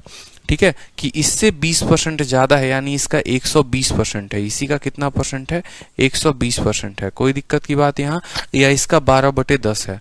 अब उसके बाद बोला गया है ए को जो है वो 10% ज्यादा मिलता है बी से, तो इसका 10%, किसी भी संख्या का 10% क्या होगा, ठीक है, 81.6 का 10% हो गया 8.16। आप इसमें जोड़ लो 76, ठीक है, 89.76 जो हो गया वो हमारी किसकी वैल्यू हो गई, 89.76 हमारी ए की वैल्यू हो गई। अब सवाल में हमको क्या क्या दिया गया है, बोला गया है अगर ए को 272 नंबर सी से आते हैं ज्यादा, यानी इन दोनों का अंतर दिया गया है कि इन दोनों का जो अंतर है वो कितना है। ठीक है, तो देखो 68 में 12 जोड़ दोगे तो 80 हो जाएगा। ठीक है, और 9 जोड़ दोगे तो है आपका 12 9 21, 21.76, ये हमारा इनका अंतर है। और यही अंतर का मान सवाल में दिया गया है कितना, 272 दिया गया है कि इनका अंतर कितने के बराबर है, 272 के बराबर है। ठीक है, तो बोला गया है बी को कितना मिलेगा, यानी आप बोलोगे सर ये जो 272 है ना, देखो ये 272 जो है, ठीक है, ये जो 272 है ये कितने का मान है, तो 21.76 का मान है। और कितने का बताना है, बी को कितना आया बताना है, यानी 81.6 का मान आपको बताना है। समझ चुके हो मुझे जहां तक लगता है आप लोग, समझो। हमने डी को माना, कितना माना हमने, डी को 100 माना। अगर डी 100 है तो इससे 32% कम सी हो गया, उससे 20% ज्यादा ये हो गया, और उससे 10% ज्यादा ये हो गया। ठीक है, हमारा ए का वैल्यू आ गया। कोई दिक्कत की बात, ए और सी का हमसे अंतर पूछा गया है, इन दोनों का अंतर कितना हो गया, 12 9 21, 21.76 हो गया, यानी 272 जो है वो 21.76 का है। अगर बी का मान पूछेगा तो बी के साथ गुना करेंगे, सी का पूछेगा तो सी के साथ गुना करेंगे। अब यहाँ पर देखिए आप ऐसे कर सकते हैं, या तो इनको गुना कर लीजिए, और नहीं तो डिजिटल सम का प्रयोग करिए, और डिजिटल सम के अनुसार आप इनका उत्तर लेकर आ सकते हैं। जैसे आपको अगर गुना करना नहीं आता, आप एक बार ऑप्शंस के डिजिटल सम निकालिए। यहाँ पर इनका ऑप्शन सम, डिजिटल सम का मतलब क्या होता है, सभी अंकों को जोड़कर एक स्थान तक लेकर आना। जैसे 8 और 5 13 होता है, और 13 को भी आपस में जोड़ोगे तो कितना आएगा, 4 आएगा, तो इसका डिजिटल सम कितना हो गया, 4 हो गया। 2 और 1 कितना हो गया, 3 हो गया। ठीक है, 8 और 1 9 खत्म हो जाएगा, इसका डिजिटल सम 6 आएगा। 8 5 13, 13 और 2 15, 15 को आपस में जोड़ोगे तो कितना आएगा, 6 आएगा। क्लियर है यहाँ पर, 8 5 13, 13 और 2 कितना हो गया, 15 का डिजिटल सम 6। अब यहाँ पर हमारे साथ समस्या खड़ी हो सकती है, अगर हमारा डिजिटल सम 6 आया तो हमारे दो क्वेश्चन के जो आंसर हैं वो हमारे सेम हो सकते हैं। ठीक है, हमारे दो क्वेश्चन के आंसर सेम हो सकते हैं, तो एक बार डिजिटल सम का प्रयोग कर लेते हैं। अगर डिजिटल सम से आ गया तो ठीक है, नहीं तो फिर इक्याई का भी हम प्रयोग करेंगे यहाँ पर, कि इक्याई के स्थान का प्रयोग हम कर सकते हैं। बाकी कट्टम कुटाई देखोगे तो कट्टम कुटाई आप इसको 7 और 9 से भी काट सकते हो, कोई दिक्कत नहीं है। डिजिटल सम से देखो तो 7 और 2 9 खत्म, ऊपर कितना आएगा, 2 आएगा। 7 और 2 9 खत्म, 6 1 7 आएगा, और 8 और 1 9 खत्म, आ जाएगा यहाँ पर 6। जब नीचे 7 होता है माय डियर तो कुछ नहीं करते, ऊपर जो है वो 4 के साथ गुना कर देते हैं। ठीक है, तो 6 चौके 24, 24 दूनी कितना होता है, 48 होता है। 48 को आपस में जोड़ेंगे तो 13 आएगा। ऑप्शन नंबर सी जो होगा वो करेक्ट आंसर होगा। बिना गुना किए हम जो है इसमें उत्तर दे सकते हैं।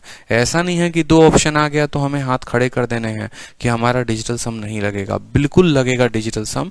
ठीक है, हो सकता है वो दोनों में कोई ऑप्शन ना हो आंसर। जैसे यहाँ पर देखो, आप इसका डिजिट का सम निकालो तो 7 2 9, 9 और 2 11, मतलब डिजिट का सम 2 आ गया। 8 और 1 9, मतलब इसका डिजिट का सम 6 आ गया।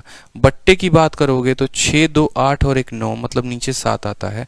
जब नीचे 7 आता है तो ऊपर 4 से गुना कर देते हैं। जब नीचे 8 आता है तो ऊपर 8 से गुना कर देते हैं। और जब नीचे 5 आता है तो ऊपर 2 से गुना कर देते हैं। ये एक रेयर होता है, ठीक है। तो यहाँ पर देखो, जैसे 7 आया तो 4 से गुना कर दिया, 6 दूनी 12 और 12 चौके 48 आ गया ना। 48 का अंकों का योग देखो तो 8 4 12, 12 और 1 आपस में जोड़ोगे तो 13 का 3। कौन सा ऑप्शन है? ऑप्शन नंबर जो है वो सी है, वो करेक्ट आंसर है। ऑप्शन नंबर जो सी है वो क्या है? करेक्ट आंसर है। क्लियर हो गया? बताओ जल्दी से। और नहीं तो बाकी आप इनको गुना भाग करके भी जो है वो 1020 के करीब में लेकर आ सकते हो। मेंस में जीतता वही है जिसकी शुरू से पहले दिन से रणनीति होती है कि मैं सवालों को जितना शॉर्ट में हो सके उतना शॉर्ट में करूं, जितने मैं सेकंड बचा सकता हूं मैं उतने सेकंड बचाऊं, तो आप विजेता हो, अन्यथा विजेता नहीं हो। अगर 3 6 और 9 आएगा डिजिटल सम में तो आपको जो है काटना पड़ेगा पहले उस 3 को किसी संख्या के साथ, और तब आपको उसको सिंप्लीफाई करना पड़ेगा। बहुत जगह होते हैं ना, लिमिटेशंस होते हैं माय डियर, इस बात को समझिए।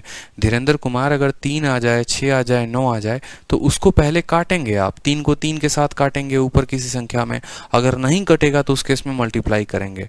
बट मेरा मानना है, जैसे मैंने यहाँ नीचे देख लिया था कि मेरा 3 नहीं बन रहा है तो मैंने डिजिटल सम बड़े आसानी से लगा दिया। तो ऐसा नहीं है कि नहीं, अगर 3 6 9 आ जाए तो क्या होगा, ठीक है भाई मेरे। जब नहीं आएगा तो बाकी मेरे पास 7 संख्याएं तो हैं, कुल मिलाकर 10 संख्याएं हो गई। मान लो 9 संख्याएं हो गई, 9 में 3 संख्याओं की बात नहीं करते हैं, 6 संख्याओं में तो हम लगा सकते हैं। तो जहां जहां जितने स्टेप पर हम अपने शॉर्ट तरीके से कर सकते हैं हम उतना करेंगे। बाकी जिनको गुना करने का शौक है उनके लिए कोई मना नहीं है, आप आराम से गुना करिए और कोई दिक्कत की बात नहीं है, ठीक है। अब अगला सवाल भी देखो इसी तरीके से है। ए जो है वो बी से 40% कम है। सी जो है वो कितना है? 40% जो है वो सम है ए और बी का। तो बोला गया है what percentage of B is greater than C. ये सभी सवाल आप लोग कर लोगे, शीट में आप लोगों को दिया है, करना है आप लोगों को। अब यहाँ पर आ जाओ, एक इस तरह का भी क्वेश्चन हो गया, ठीक है, जो ए बी रूल के ऊपर आता है, ठीक है। मोनिका डिजिटल सम कैसे यूज करते हैं धीरे धीरे जो है बताते चलूंगा, चिंता मत करो। एक दिन जो है प्रॉपर तरीके से डिजिटल सम आधे घंटे में बताऊंगा। आज तो परसेंटेज की पहली क्लास है, इस क्लास में बहुत कुछ सीखा है आप लोगों ने। पहले दिन ही अगर सारा कुछ बताएंगे तो आपके दिमाग में एकदम मिक्सअप हो जाएगा। तो धीरे धीरे डेली सीखेंगे ना। हमारी ये सीरीज 2 महीने तक चलनी है। 2 महीने में आपको इतना सिखा दूंगा जितना आप लोगों ने 2 साल में नहीं सीखा होगा, ठीक है। तो पेशेंस रखिए, चीजों को धीरे धीरे सीखेंगे, ठीक है। चलिए सवाल को देखिए, क्या कहा गया है कि शुगर के दाम को 10% कम कर दिया गया। बताओ कितना परसेंट एक व्यक्ति कंजप्शन को बढ़ाए कि उसके खर्चे में कोई चेंज ना आए। अब आप लोगों को मैं जो है एक शॉर्ट ट्रिक बताता हूँ। शॉर्ट ट्रिक का मतलब क्या होता है? एक बहुत ही शानदार तरीका जिससे आप किसी भी सवालों को सेकेंडों में कर पाएंगे अगर वो परसेंटेज का ये टाइप का आता है तो। और उसको नाम देते हैं हम लोग ए बी रूल। क्या नाम देते हैं? ए बी रूल, ठीक है। कुछ दिन में इसका नाम बदलकर मुन्नी रूल भी होने वाला है, ठीक है। और चलिए आप ही लोगों के बैच से इसका नाम जो है ए बी रूल ही रहने देते हैं। ए बी रूल ही ज़्यादा अच्छा है, कोई और नाम ना बदले तो बेहतर है। ए बी रूल हो गया। अब ये ए बी रूल क्या कहता है, ठीक है। ए बी रूल बोल लो, मुन्नी रूल बोल लो, कोई दिक्कत की बात नहीं है, ठीक है। मुन्नी भी इसको प्यार से क्लास में इसको नाम दे दिया जाए तो अच्छा होगा। अब सवाल में मानो बोला जाता है कि देखो कितने तरह के सवाल पूछे जाते हैं और क्या क्या पूछे जाते हैं। सबका लैंग्वेज अलग होगा लेकिन सबकी आत्मा एक होगी। कहते हैं ना, शरीर अलग होगा लेकिन आत्मा एक होगी। उसी तरीके से सवाल की भाषा अलग अलग हो सकती है लेकिन बनाने का तरीका सेम होगा, ठीक है। जैसे आपको बोला जाता है ए है और हमारा बी है। ए के जो नंबर है ना वो 10% ज्यादा नंबर लेकर आता है ए बी से। 10% ज्यादा नंबर लेकर आता है किससे? बी से। तो बताओ बी जो है वो कितना परसेंट कम नंबर लेकर आएगा? पहला सवाल। दूसरा आपसे पूछा जाता है, जैसे अगर मान लो स्पीड टाइम स्पीड डिस्टेंस के चैप्टर में पूछा जाए, राजधानी जो है वो शताब्दी से 20% ज्यादा रफ्तार में भागती है तो शताब्दी राजधानी से कितना परसेंट कम भागेगी? तीसरा सवाल आपसे पूछा जाएगा, ठीक है, अगर हमारे मुन्ने का जो इनकम है, ठीक है, अगर हमारे मुन्ने का इनकम हमारे मुन्नी के इनकम से 25% या 11 सही 1/9% जो है वो कम है, मुन्ने का इनकम इतना परसेंट कम है तो मुन्नी का इनकम कितना ज्यादा होगा, ये पूछा जाएगा। और चौथा सवाल इसी तरीके से बहुत ज्यादा कि इसके मार्क्स उससे उतना कम है, इसकी उम्र इससे इतना ज्यादा है, दूसरे की कितनी कम होगी, हमेशा। और चौथा इसी टाइप का इस्तेमाल करके आपको प्राइस कंजप्शन में पूछा जाता है। प्राइस कंजप्शन में क्या पूछा जाता है, जैसे कि आपको हमेशा पता है कि आपका जितना कीमत है सामान का और जितना आप कंज्यूम करते हैं वो आपका खर्चा बताता है। जैसे मान लो 10 रुपए किलो चीनी है, प्राइस कितना हो गया 10 रुपए किलो, और कंज्यूम करते हो 3 किलो, तो जो खर्चा आएगा 10 × 3 कितना आएगा, 30 रुपए का खर्चा आएगा। ठीक है, कल के दिन आपको ऐसा कहा जाता है कि आपका जो कीमत है ना वो 10 रुपए से बढ़कर मान लो यहाँ पर 15 रुपए हो गया है। ठीक है, 10 रुपए से बढ़कर 15 रुपए हो गया है और आज भी खर्च 3 रुपए ही करने हैं, आज भी खर्च 30 रुपए ही करने हैं। तो बताओ खर्चा अगर इतना परसेंट, खर्चा अगर 50% से बढ़ गया, खर्चा अगर 50% से बढ़ गया, ठीक है, दाम अगर 50% से बढ़ गया और खर्चा समान रहे तो खपत में कितने की कमी होगी, कंजप्शन में कितना होगा। तो बोलोगे सर 15 × 2 यानी 3 से 2 हो गया, मतलब 1/3, 33 सही 1/3 आंसर आएगा। लेकिन ऐसे हमेशा नहीं करना बैठ के पेपर में कि अपने तरफ से कोई डेटा मान रहे हो। ऐसे सवालों को सेकंडों में करोगे कि अगर दाम बढ़ जाए और खर्चा उतना ही करना हो तो खपत में कितने का कमी होगा, मतलब प्राइस आपका बढ़ जाएगा। ठीक है, तो आपका कंजप्शन कम होगा, तभी तो आपका एक्सपेंडिचर जो है वो सेम रहेगा, तभी तो आपका एक्सपेंडिचर जो है वो क्या रहेगा, सेम रहेगा। तो ये सभी जगह पर जितने भी टाइप आपने देखे हैं सब में ए बी रूल लगता है। ए बी रूल का मतलब क्या होता है, वो कहना क्या चाहता है, ठीक है, ए बी का मतलब होता है कि अगर हम पी को मान लो ए मानते हैं और अगर हम सी को मान लो बी मानते हैं तो इसका जो प्रोडक्ट है वो हमेशा क्या होना चाहिए, कांस्टेंट होना चाहिए। इसका प्रोडक्ट हमेशा क्या होना चाहिए, कांस्टेंट होना चाहिए। मतलब अगर एक संख्या को बढ़ाएंगे तो दूसरी को कम होना पड़ेगा, अगर दूसरे को बढ़ाएंगे तो पहले को कम होना पड़ेगा। जब दो संख्याओं का प्रोडक्ट हमारा कांस्टेंट आ जाएगा तो वहां पर हम ए बी रूल का कंसेप्ट लगाते हैं। ऐसा नहीं कि कहीं पर लगा दें, आपको जानना जरूरी है। क्यों नहीं समझ सकते आप समझिए सवालों को कि ए बी रूल कहाँ लगाते हैं और कहाँ नहीं लगाते हैं, ये बहुत इंपॉर्टेंट बात है। ठीक है, ऐसा नहीं है कि हाँ ये इससे बढ़ गया दूसरा कितना कम होगा खाली वहीं पर लगेगा। बहुत ऐसे अच्छे अच्छे एप्लीकेशंस होंगे, क्वेश्चंस होंगे जहां पर ए बी रूल का प्रयोग होगा। बस यूं समझ लो कि जहां पर भी फॉर्मूला का ये उपयोग हो जाए कि दो संख्याओं का प्रोडक्ट कांस्टेंट होता है और इसको नहीं बदलना है। जैसे मान लो एक क्वेश्चन ऐसा पूछा जाए, सिनेमा घर के एक मालिक हैं, ठीक है, उन्होंने टिकट के दाम में 20% बढ़ा दिया, बताओ उनके यहाँ कितने % कम ग्राहक आएंगे कि आज भी जो उनका सेल है उतना ही बना हुआ है। ऐसा भी क्वेश्चन पूछा जा सकता है कि कल भी वो 1 लाख रुपए महीने का कमाते थे, वो आज भी 1 लाख रुपए महीने का कमाते हैं, बस उन्होंने टिकट के दाम में 50% बढ़ोतरी कर दी तो इसके चलते कितने % कम ग्राहक उनके दुकान में आएंगे। ये ऐसे क्वेश्चन पूछा जा सकता है। मतलब इसका भी कंसेप्ट क्या हुआ कि हमने प्राइस को लोगों के टिकट के साथ मल्टीप्लाई किया तो हमारा रेवेन्यू आया और रेवेन्यू वाले पोर्शन को हमें बराबर रखना है। जब दो लोगों का गुना हमें बराबर रखना होता है वहां पर लगता है ए बी रूल। अब ये ए बी रूल लगता कैसे है वो भी देख लो। जैसे मानो अगर मान लो हमने क्वेश्चन में कह दिया यहाँ पर ये हमारा ए है और ये हमारा बी है, ठीक है, मान लो हमारे सवाल में कहा गया कि ए जो है वो कितना % ज्यादा है। मान लो हमसे बोला गया ए जो है बी से 20% ज्यादा है तो बी इससे कितना % कम होगा। ये सवाल में हमसे बोला गया है कि ए के पास जो है वो 20% ज्यादा रुपए है बी से, तो बी के पास कितना होगा। तो ए बी रूल का अब हम आत्मा एकदम पोस्टमार्टम करने चल रहे हैं। 20% को आपको तोड़ना होगा बट्टे में, तो 20% का बट्टा होता है 1/5। अगर प्लस है तो क्या लिखोगे, प्लस है तो प्लस लिखोगे। अब आंसर सीधा 1 सेकंड में आएगा। वो कैसे आएगा देखो, प्लस का उल्टा क्या होता है, माइनस होता है। 1 अगर ऊपर है तो 1 ऊपर आएगा, 5 + 1 6 हो जाएगा। 1/6 16 सही 2/3 होता है। 1/6 कितना होता है, 16 सही 2/3 होता है। यानी अगर ये इससे 20% ज्यादा है, ठीक है, ए जो है बी से 20% ज्यादा है तो बी जो है वो ए से कितना कम होगा, 16 सही 2/3 कम होगा। कितना कम होगा, 16 सही 2/3 कम होगा।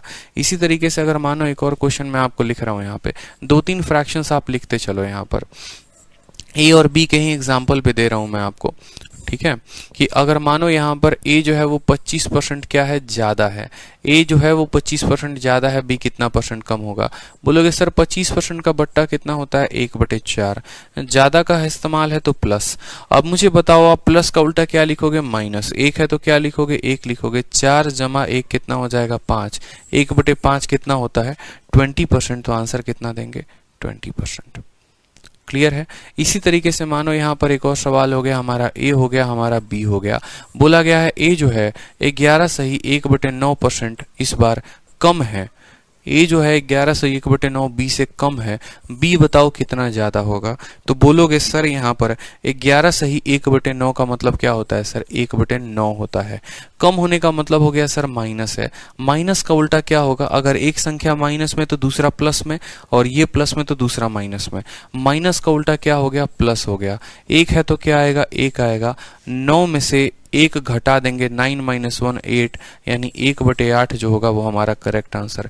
1/8 परसेंटेज में कितना होता है बताओ, 12 सही 1/2, 12.5%। क्लियर हो गया। तो जो सवाल हमारा पूछा गया था एकदम उसी तरीके से पूछा गया था कि चीनी के दाम को 10% कम किया गया है। 10% का मतलब क्या होता है, -1/10, ठीक है। और बोला गया है कि एक व्यक्ति को जो है अपना कंजप्शन कितना बढ़ाना पड़ेगा कि उसका एक्सपेंडिचर में बिल्कुल प्रभाव ना पड़े।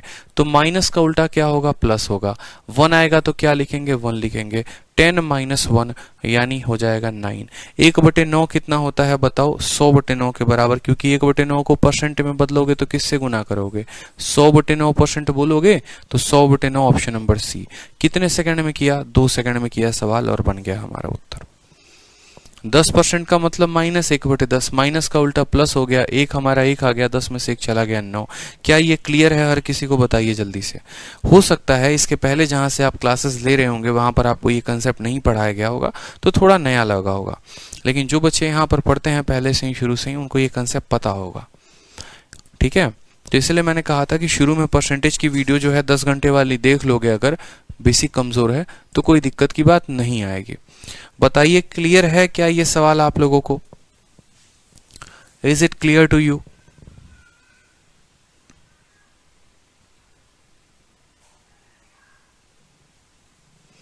आगे बढ़े, चलिए, बहुत शानदार। सवाल कहा गया है कि पेट्रोल की कीमत को 19% बढ़ाया गया है और सुनीता जो है वो सिर्फ 12% अधिक पेट्रोल पर खर्चा करना चाहती है। बताओ बाई वाट परसेंट उसको अपना क्वांटिटी जो है वो कम करना पड़ेगा। By what percent should she reduce the quantity of petrol nearest to integer.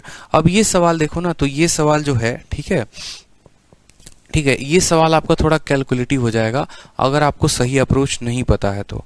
ये सवाल जो है, आप सवाल को देखो एक बार, सही अप्रोच अगर नहीं पता है तो आप बहुत कैलकुलेटिव बना दोगे।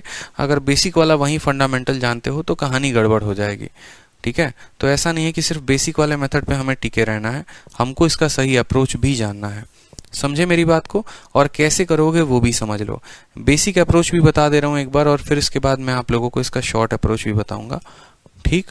तो सवाल को देखिए एक बार, चलिए।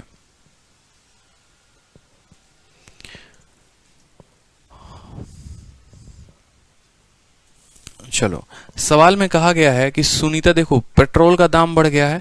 आप लोगों को हमेशा समझना होगा, देखो प्राइस को जब कंजप्शन के साथ गुना करते हैं तो क्या आता है, एक्सपेंडिचर आता है। कोई दिक्कत की बात है यहाँ पर? अगर इसी सवाल को कोई बच्चा एकदम बेसिक मेथड से करे कि ना हम एकदम निहायती बेसिक तरीके से करेंगे तो क्या लिखेगा? बोलता है सर प्राइस को यहाँ लिखते हैं, कंजप्शन को यहाँ लिखते हैं, एक्सपेंडिचर को यहाँ लिखते हैं। कोई शक की बात यहाँ पर? बिल्कुल लिखते हैं सर, ठीक है। उसके बाद देखिए प्राइस में कितना परसेंट बढ़ोतरी हो गया है, 19% का। तो सर प्राइस को हम 100 मानेंगे तो हमारा बढ़कर वो कितना हो जाएगा, 119 हो जाएगा, ठीक है। कोई दिक्कत की बात? कितना खर्चा अधिक सुनीता करना चाहती है, सिर्फ 12% अधिक खर्चा करना चाहती है। तो खर्चा जो है उसका 100 से कितना हो जाएगा, 112 हो जाएगा। समझ लीजिए, कीमत आपकी 19% बढ़ गई, खर्चा आपका 12% बढ़ गया। तो आप बोलेंगे 100 से 119 हो गया, 100 से 112 हो गया। यहाँ पर जब आप सी का मान लिखने जाएंगे तो आपको पता है पी को हम सी के साथ गुना करते हैं तो ये ई के बराबर आता है। तो यानी यहाँ पर कितना आना पड़ेगा, तो इसका जो अनुपात होगा इस रेशियो का उल्टा होगा, 119:112 होगा। क्यों होगा 119:112? हमेशा इस बात को ध्यान रखना, यहाँ पर जब भी ऐसा दिया गया हो इस बात को ध्यान रखना, जब भी ऐसा दिया गया हो कि ये वाली रेशियो दे दी है और ये वाली रेशियो दे दी है और बीच वाली लिखनी है, तो इसके स्थान पर इन दोनों का गुना आएगा, यानी 100 × 119 आ जाएगा, ठीक है। और इसके स्थान पर 12 और 100 का गुना आएगा, तो 112 इंटू 100 का गुना आएगा, समझना है। जैसे मान लो यहाँ पर मैंने कहा ना, यहाँ पर जैसे मान लो मैंने कह दिया ये हमारा A है, ये हमारा B है, और दोनों को गुना करने पर C आता है। A का अनुपात 1:2 है और इसका अनुपात 3:5 है, तो B का वैल्यू क्या होगा? तो B का वैल्यू लिखने के लिए आपको 3 और 2 को गुना करना है 6, और 5 और 1 को गुना करना है तो 5 आएगा। उसी तरीके से 100 और 119 को गुना करो 119, 112 और 100 को गुना करो इतना, 100 से 100 खत्म, यानी 119 से 112, 119 से कितना हो गया? 112 हो गया, 119 से कितना हो गया? 112 हो गया। तो आपका यहाँ पर कंजप्शन कम हुआ है कि नहीं हुआ है? कितना कम हुआ है? 7 की कमी हुई है। तो आप बोलेंगे सर कंजप्शन में कितने की कमी? 7 की कमी। कितने के ऊपर? 119 के ऊपर। तो 7/119 इंटू 100, यानी 700/119, 5.8 के करीब आएगा, यानी आंसर हमारा 6 हो जाएगा यहाँ पर। तो कौन सा ऑप्शन हो गया? ऑप्शन नंबर बी जो हो गया वो करेक्ट आंसर हो गया। ठीक है, कैलकुलेशन अगर स्पीड में नहीं करोगे तो दिक्कत होगा। अब ये तो एकदम बेसिक अप्रोच था, लेकिन इस सवाल को और सेकंडों में कैसे किया जा सकता है वो भी समझो यहाँ पर। ठीक है, बेसिक से हटकर हम इसको सेकंडों में बना सकते हैं, और ऐसे नहीं बनाएंगे, ऐसे बिल्कुल भी नहीं बनाने वाले हैं। हम सवालों को और गर्दा तरीके से 1 सेकंड में उड़ा सकते हैं। जैसे मानो हम मानते हैं कि हमारी कीमत मानो 100 है, ठीक है, हमने दाम को बढ़ाया कितने से? 19 से, यानी दाम हमारा 119 हो गया, और जो हमारा टोटल खर्चा बढ़ गया वो कितने से बढ़ गया? 12 से बढ़ गया, मतलब खर्चा हमारा 12 से 112 हो गया। ठीक है, कीमत हमारी इतनी हो गई, खर्चा हमारा इतना हो गया, तो हम कमी कितने की करेंगे? तो आप बोलोगे सर 7 की कमी करेंगे, और कितने के ऊपर? 119 के ऊपर। तो 7 की कमी 119 के ऊपर इंटू क्या कर देंगे? 100 कर देंगे, 700/119, 5.8, यानी 6% के करीब में आएगा। ऑप्शन नंबर बी जो होगा वो करेक्ट आंसर होगा। ठीक है, कोई दिक्कत की बात, ऐसे भी कर सकते हो आप। ठीक है, 100 को मानो आपका दाम बढ़ गया 19 से तो 19 हो जाएगा, आपका जो खर्चा बढ़ गया 12 से तो 12 हो जाएगा, और 119 से 12, 7 का अंतर कीमत के ऊपर, प्राइस के ऊपर, तो 7/119 इंटू 100। इसका फायदा क्या होगा? अलग अलग आपको मैं रेशियो देते जाऊंगा, आप आराम से करते जाओगे। जैसे मान लो मैंने कल के दिन कह दिया कि किसी वस्तु के दाम में 20% का बढ़त हो गया, यानी उसकी कीमत 120 हो गई, और उसका जो खर्चा है वो 10% से बढ़ गया, यानी उसका खर्चा 110 हो गया। तो बताओ उसके कंजप्शन में कितने की कमी आएगी? 10 की कमी आएगी 120 के ऊपर, तो 10/120 इंटू 100। एकदम सेकंडों में लिख दोगे कि 10/120 इंटू 100। क्या बोलोगे? 10/120 इंटू कितना हो जाएगा? 100 हो जाएगा, यानी 0 खत्म, 100/12। ठीक है, 8 सही, 1/3% हमारा आंसर। क्लियर है? तो सेकंडों में आप कर सकते हैं, अगर आपको ये तरीका पता हो तो, स्मार्ट अप्रोच पता हो तो, कि ऐसे सवालों को हम सेकंडों में कैसे करते हैं। ठीक है, चलिए नेक्स्ट क्वेश्चन देखिए। नेक्स्ट क्वेश्चन सेम उसी कंसेप्ट पर आधारित है। सर कॉम्बो बैच वाले भी क्लास अटेंड कर सकते हैं 10 अगस्त वाले? Thank you. ठीक है भाई, आज का सेशन जो है ना वो फ्री है, इस वजह से कोई भी अटेंड कर सकता है, लेकिन फ्री नहीं रहेगा। ठीक है, आगे चलकर इसको जो है पेड कर दिया जाएगा, तो सभी बच्चे अटेंड नहीं कर पाएंगे। सवाल देखिए, नेक्स्ट बोला गया है कि बसी का जो बसीर है, ठीक है, बसीर के वर्किंग आवर को हम बढ़ा दे रहे हैं 15% से, और उसका जो वेज है वो बढ़ा दे रहे हैं 20% से। तो बताओ उसके डेली अर्निंग में क्या इंक्रीमेंट होगा? बताओ उसके डेली अर्निंग में क्या इंक्रीमेंट होगा? कितना उसका डेली अर्निंग बढ़ेगा? बताइए। उसके घंटे को आपने बढ़ा दिया 15% से, और उसका जो है वेज पर आवर जो है वो इंक्रीज कर दिया 20 से, तो उसके डेली अर्निंग में क्या प्रभाव पड़ेगा? बताइए। एकदम आसान सवाल है। मान लो बेसिक मेथड से करोगे तो बोलोगे देखो सर बसीर का जो है वर्किंग आवर, देखो आपको पता है, मान लो मैं एक टीचर हूं, और एक टीचर की कमाई कैसे बनती है, किसी भी टीचर की कमाई कैसे बनती है, तो उसका ये होता है कि सर आप कितना रुपया पर घंटा लोगे। जैसे मान लो मैंने कहा कि मैं 2000 रुपया प्रति घंटे का हिसाब लूंगा, और मैं आप लोगों को पढ़ाऊंगा 2 घंटे, तो इस तरीके से मेरा जो अर्निंग बना वो कितने का बना? 2 घंटे का मेरा अर्निंग 4000 रुपया हो गया। ठीक है, 2,000 रुपये रेट है और 2 घंटे का रेट है तो 4,000 रुपये कमाई हो गई। इसी तरीके से कल के दिन मेरा हो सकता है घंटे का जो रेट है वो बढ़ जाए और जो मेरा घंटा है वो कम हो जाए या बढ़ भी जाए, तो इस तरीके से मेरा कमाई बढ़ सकता है और घट सकता है। सेम कहानी है बशीर के साथ। बशीर ने जो है वर्किंग आवर, उसका वर्किंग आवर 15% से बढ़ गया, तो जो समय है देखो A इंटू बी बराबर हमारा आ गया कि नहीं प्रोडक्ट के बराबर, तो हम कैसे लिखेंगे? जो उसका समय है वो 15% से बढ़ गया है, तो आप बोलोगे 15% का जो बट्टा होता है 3/20 होता है, यानी समय जो है वो 20 से कितना हो गया है? 23 हो गया है। हो गया यहाँ पर कोई दिक्कत की बात? प्रति घंटे का जो इनकम है वो बढ़ गया है 20% से, तो अगर हम मान लो यहाँ पर रेट की बात करेंगे, ठीक है, तो 20% का मतलब उसका इनकम कितना हो गया है? 5 से 6 हो गया है। तो इस तरीके से जो उसका इनकम आएगा वो कितना आएगा? तो 20 × 100 और 23 कितना हो जाएगा? ठीक है,